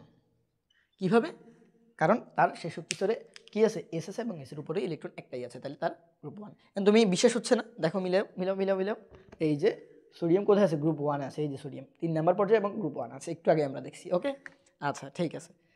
এবার দেখো এবার হচ্ছে আমরা দ্বিতীয় নিয়মে যাব, আমাদের গ্রুপ নির্ণয়ের সেকেন্ড ল বা নিয়ম যেটা সেটাতে যাব। সেটা হচ্ছে আমাদের যদি শেষ শক্তি স্তরে এস এবং পি থাকে, কি থাকে 2 নম্বর, শেষ শক্তি স্তরে শেষ শক্তি স্তরে যদি এস এবং কি থাকে, পি থাকে, তখন কি ঘটনা ঘটবে? দেখো তখন কি করবে, তখন তুমি গ্রুপ সংখ্যা নির্ণয় সূত্রটা হচ্ছে এরকম, গ্রুপ সংখ্যা এভাবে নির্ণয় করবা। দেখো গ্রুপ সংখ্যা সমান হচ্ছে, তুমি এভাবে নির্ণয় করবা। দেখো এই যে এস এর ইলেকট্রন যোগ হচ্ছে পি এর ইলেকট্রন যোগ হচ্ছে 10। ওকে, এটা হচ্ছে লব। তখন দেখো এস ইলেকট্রন যোগ পি এর ইলেকট্রন যোগ কী হবে, তখন 10 লিখে দিলে হয়ে যাবে। এখন এটার জন্য তোমার একটা আমি উদাহরণ দিই।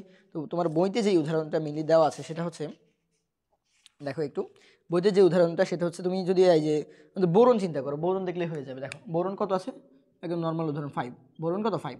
তো বোরনের ইলেকট্রন কি 1s2 2s2 2p1, ঠিক আছে। এবার দেখো শেষ শক্তি স্তর কোনটা, 2, এই যে সর্বোচ্চ যেটা এটাই, ঠিক আছে, সর্বোচ্চ সংখ্যা যেটা এটাই কি শেষ শক্তি স্তর। এখানে একটা শেষ শক্তি স্তর, এটাও শেষ শক্তি স্তর আছে। ওকে, এই দুইটাই কি আছে শেষ শক্তি স্তরে। বা তোমার যদি বিশেষ না হয় আমি গাঠনিক স্ট্রাকচার দেখাচ্ছি। দেখো বোরন এইভাবে থাকে, এই যে দুইটা ইলেকট্রন এখানে, এখানে, আর হচ্ছে কি এই যে এখানে কয়টা আছে মোট, আর 3টা ইলেকট্রন, 1টা 2টা 3টা। ওকে, তো দেখো শেষ শক্তি স্তরে এই যে 1টা 2টা 3টা ইলেকট্রন আছে। ওকে, তারপর এই যে প্রথম এই এক নম্বর শক্তি স্তর যেটা, এখানে 2টা আছে। তাহলে এই যে 2s এবং 2p এই দুটাই শেষ শক্তি স্তর। শেষ শক্তি স্তর দেখো এসও আছে পিও আছে, এসও আছে কি আছে পিও আছে। তাহলে আমাদের এই শর্তে পড়ে গেছে 2 নম্বর শর্তে। 2 নম্বর শর্তে পড়লে আমরা কীভাবে গ্রুপ নির্ণয় করবো, এখন বোরনের গ্রুপ সংখ্যা কীভাবে বের করবো বলো তো? বোরনের গ্রুপ সংখ্যা কীভাবে বের করবো, এই যে এখানে যে সূত্রটা এটা দিয়ে, ঠিক আছে। তাহলে এসের ইলেকট্রন, এসের ইলেকট্রন কত 2, এসের উপর যেটা আছে এটাই কি এসের ইলেকট্রন মানে 2 প্লাস এই যে পি এর ইলেকট্রন, পি এর ইলেকট্রন কত 1 1 প্লাস কত হবে এক্সট্রা আরও 10 আনবো। তাহলে কত হয়েছে 10 এ 11 11 2 13। তার মানে একটু যদি মিলাও তুমি, এখন দেখো বোরন কিন্তু গ্রুপ 13তেই আছে। এই যে দেখো দেখো দেখো এই যে গ্রুপ 13 উপর দিয়ে 13 লেখা আছে, ঠিক আছে, গ্রুপ 13তে কি আছে বোরন আছে। ওকে, এই যে বোরন গ্রুপ 13তে আছে। ওকে, আশা করি ক্লিয়ার তুমি। এবার দেখো, এবার হচ্ছে আমাদের লাস্ট আরেকটা নিয়ম আছে, সেটা আমি দেখাই দিলে হয়ে যাবে। এরপর আমি কয়েকটা এসডব্লিউ তোমাকে দিব, তুমি হচ্ছে কয়েকটা মৌলের গ্রুপ এবং পর্যায় নির্ণয় করবা, ঠিক আছে, বাসায় এটা করবা, তাহলে তোমার হচ্ছে এটা একদম আরও মানে ছোটস্থ মোটস্থ হয়ে যাবে। আচ্ছা, এরপর হচ্ছে আমাদের কি 3 নাম্বার ল। 3 নাম্বার ল হচ্ছে, যদি একটু লেখো, যদি শেষ শক্তি স্তরে কি থাকে, শেষ শক্তি স্তরে এস এবং এর পূর্বের শক্তি স্তরে ডি থাকে, তখন গ্রুপ সংখ্যা কি হবে, তখন গ্রুপ সংখ্যা নির্ণয়ের ফর্মুলা হচ্ছে, সংখ্যা একদমই সহজ, এটা আরও সহজ, এস এর ইলেকট্রন যোগ কি হবে ডি এর ইলেকট্রন। ওকে, এস এর ইলেকট্রন যোগ ডি এর ইলেকট্রন, তাহলে হয়ে যাবে। ওকে, তো দেখো এর জন্য আমি একটা উদাহরণ দিই, সেটা হচ্ছে আমাদের এই আয়রন নিলে হয়ে যাবে। হ্যাঁ, আয়রন 26, এফি 26, তাহলে এফি 26-এর যদি আমি ইলেকট্রন বিন্যাস করি, ইলেকট্রন বিন্যাস আশা করি এখন তুমি আর মানে হচ্ছে আটকাবা না, ঠিক আছে, এটা একদম ইজি। তাহলে কী হবে, এস এস পিএস পিএস, এরপরে হচ্ছে ডিপিএস, এটা নিলে হয়ে যাবে, ঠিক আছে। এই ডিপিএস পর্যন্ত নিলাম, দেখি এস কোথা থেকে 1 থেকে 1 2 3 4 5s। ওকে, পি কোথা থেকে 2 থেকে 2p 3p 4p 3d হবে। ওকে, করা শেষ। এবার ইলেকট্রন দেবো, 26টা ইলেকট্রন, 2টা 2টা 6টা 10টা 2টা 6টা 2টা, কয়টা হয়েছে 20টা, আর কয়টা আছে, আর আছে 6টা, 20টা দিয়ে দিয়েছি, তাহলে এখানে ডিতে থাকতে পারে কত 10টা, কিন্তু দিব কয়টা 6টা, ঠিক আছে। তাহলে 4b এবং 4s 5s লাগবে না। ওকে, মুছে ফেললাম। এই হচ্ছে আমার ইলেকট্রন বিন্যাস। এখন দেখো একটু যদি খেয়াল করো, আমাদের সর্বোচ্চ শক্তি স্তর কোনটা হবে বলো তো? আমি একটু আগে বলছি যে সবচেয়ে বড় সংখ্যা যেটা, ওইটাই কি মানে হচ্ছে সর্বোচ্চ শক্তি স্তর বা শেষ শক্তি স্তর। তাহলে এখানে সর্বোচ্চ বড় সংখ্যা কত আছে, 3 আছে। কেমন 3 আছে, অনেকে বলবে 3 আছে, শেষে দিয়ে ভাই 3 আছে, তার মানে কি 3 হচ্ছে সবচেয়ে বড়।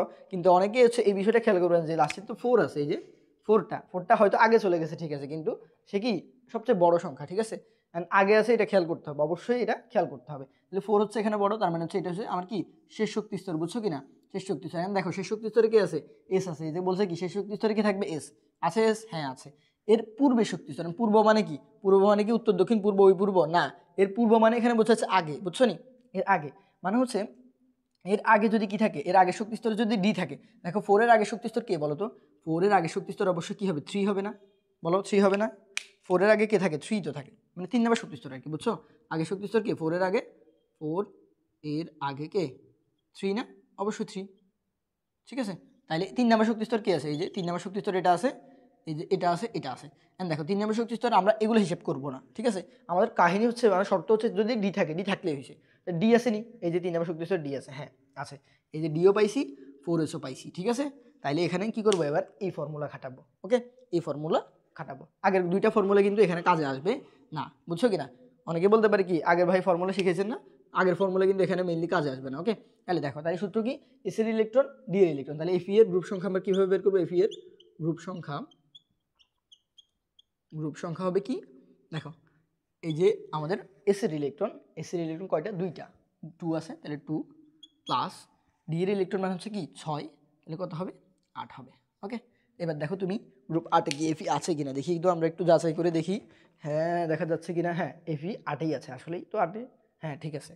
ওকে, এরকম ভাবে কিন্তু তুমি যদি করো সবগুলো কিন্তু মিলে যাবে, বুঝছো কি, মিলতে বাধ্য, এই 3টা রুলসের ভিতরে মিলতে বাধ্য। ওকে, তাহলে দেখো এবার আমি তোমার কি দিব, কয়েকটা SW দিব, এইগুলো তুমি হচ্ছে করে কমেন্ট বক্সে জানাবা, ঠিক আছে।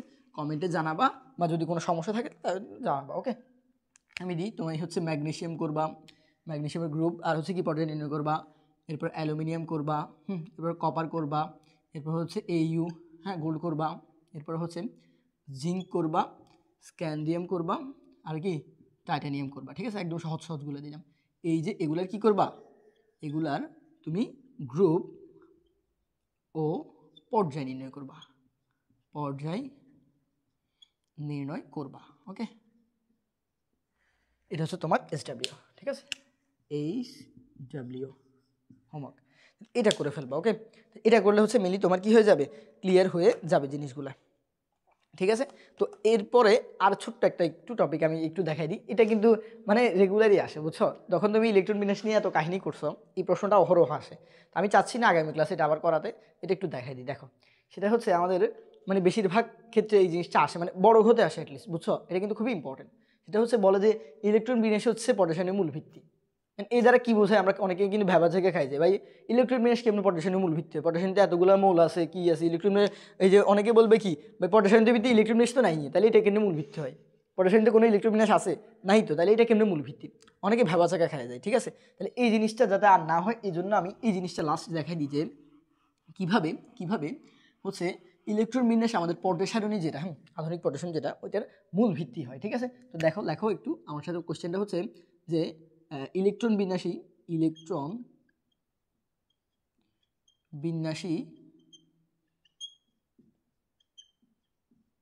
পর্যায় সারণীর মূল ভিত্তি, ঠিক আছে, বা মূল জিনিস আর কি, ব্যাখ্যা করো। এই জিনিসটা বেশিরভাগ আসে এবং বড় ঘতে আসে, বুঝছো। মানে হচ্ছে ঘ নাম্বার যেটা আমাদের এই 4 নাম্বারের জন্য যে কোশ্চেনটা আসে, ওই যাতে চলে আসে মাঝে মাঝে, খতেও আসতে পারে ঘতেও আসতে পারে। তাহলে এটা আসলে তুমি কিভাবে লিখবা, যদি খতে আসে তাহলে অল্প লেখা লিখলে হয়ে যাবে 2 নাম্বার, তোমার নাম্বার অনুযায়ী হচ্ছে তুমি কাজ করবা। যদি ঘতে আসে, বেশিরভাগ কিন্তু ঘতেই আসে, আমি ঘয়ের জন্য একটু লিখে দিই। তো দেখো কিভাবে লিখবা তুমি, ইলেকট্রন বিন্যাস কিভাবে পটাশিয়ামের মূল ভিত্তি, আগে আমরা এটা জানতে হবে।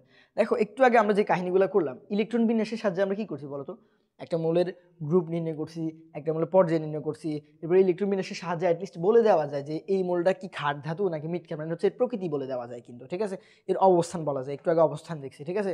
এরপর ইলেকট্রন বিন্যাসের সাহায্যে আরো অনেক কিছু বলা যায়, ঠিক আছে। এই মৌলটা কি আসলে কি নিষ্ক্রিয় কিনা, বা হচ্ছে বিক্রিয়া করবে কিনা, এই জিনিসগুলো বলা যায়, ঠিক আছে।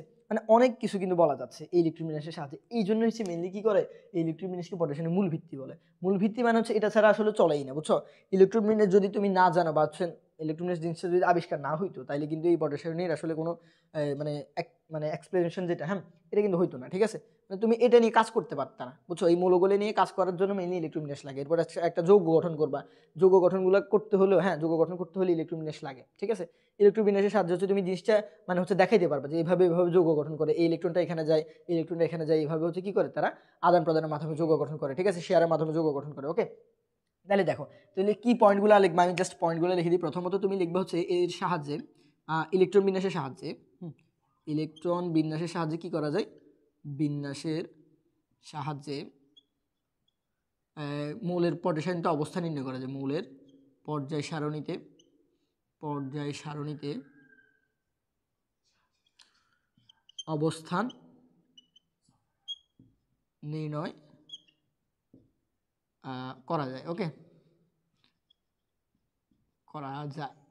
এরপরে হচ্ছে কি আমরা এরপরে কি দেখছি, মৌলের ভৌত এবং রাসায়নিক অবস্থা ব্যাখ্যা করা যায়। মৌলের ভৌত রাসায়নিক অবস্থা কিভাবে? কারণ হচ্ছে তুমি বলতে পারতেছো এর প্রকৃতি, ঠিক আছে, যে কি খাদ ধাতু না মিথ্যা ধাতু, কিভাবে?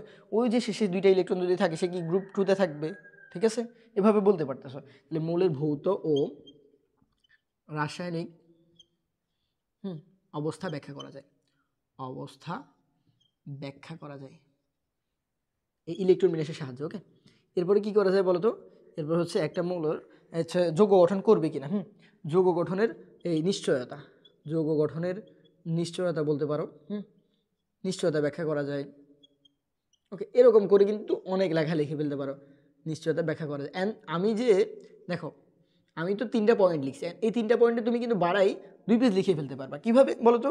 এই যে আমি প্রথম যে পয়েন্টে লিখছি ইলেকট্রন বিন্যাসের সাহায্যে মৌলের অবস্থা নির্ণয় করা যায়, এটা কিভাবে নির্ণয় করা যায় দেখছো না তুমি একটু আগে? যে পর্যায় নির্ণয় করা একটা টাইপ, এরপর হচ্ছে গ্রুপ নির্ণয় করা 3টা টাইপ, এগুলো লিখে দিবে তুমি, এগুলো লিখে দিবে, একটা উদাহরণ দিয়ে দেবো, বুঝছো নি? আমি যেভাবে তোমার করাইছি এরকম একটা উদাহরণ দিছি না, তুমি এরকম লিখে এই লেখাটা লিখবে প্রথমে, এরপর একটা উদাহরণ দিবা, বুঝছো? এরপর হচ্ছে ভৌত এবং রাসায়নিক ধর্ম কিভাবে ব্যাখ্যা করা যায় 2টা উদাহরণ দিয়ে দিবা। যে আমরা জানি কি এই যে ম্যাগনেসিয়ামের কি শেষে হচ্ছে মানে লাস্টে 2টা ইলেকট্রন থাকে, তার মানে সে কি থাকে গ্রুপ টুতে, ঠিক আছে, এসে 2টা ইলেকট্রন থাকে, তার মানে সে গ্রুপ টুতে আছে, গ্রুপ টুতে সবগুলো কি আমরা জানি মিথ্যার ধাতু। এইভাবে হচ্ছে ম্যাগনেসিয়াম ইলেকট্রন দেখে আমরা বলতে ইচ্ছে পাচ্ছি কি এটা একটা মিথ্যার ধাতু। ওকে, এরপর তুমি বলতে পারো যে যৌগ গঠন করবে কি করবে না, ঠিক আছে, এর শক্তি স্তর হচ্ছে কি আমরা দেখতেছি জি, যেমন সোডিয়ামের সে শক্তি স্তর কি আছে, একটা ইলেকট্রন আছে, তার মানে কি একটা ইলেকট্রন দান করবে, ওকে, স্থিতিশীল হওয়ার জন্য।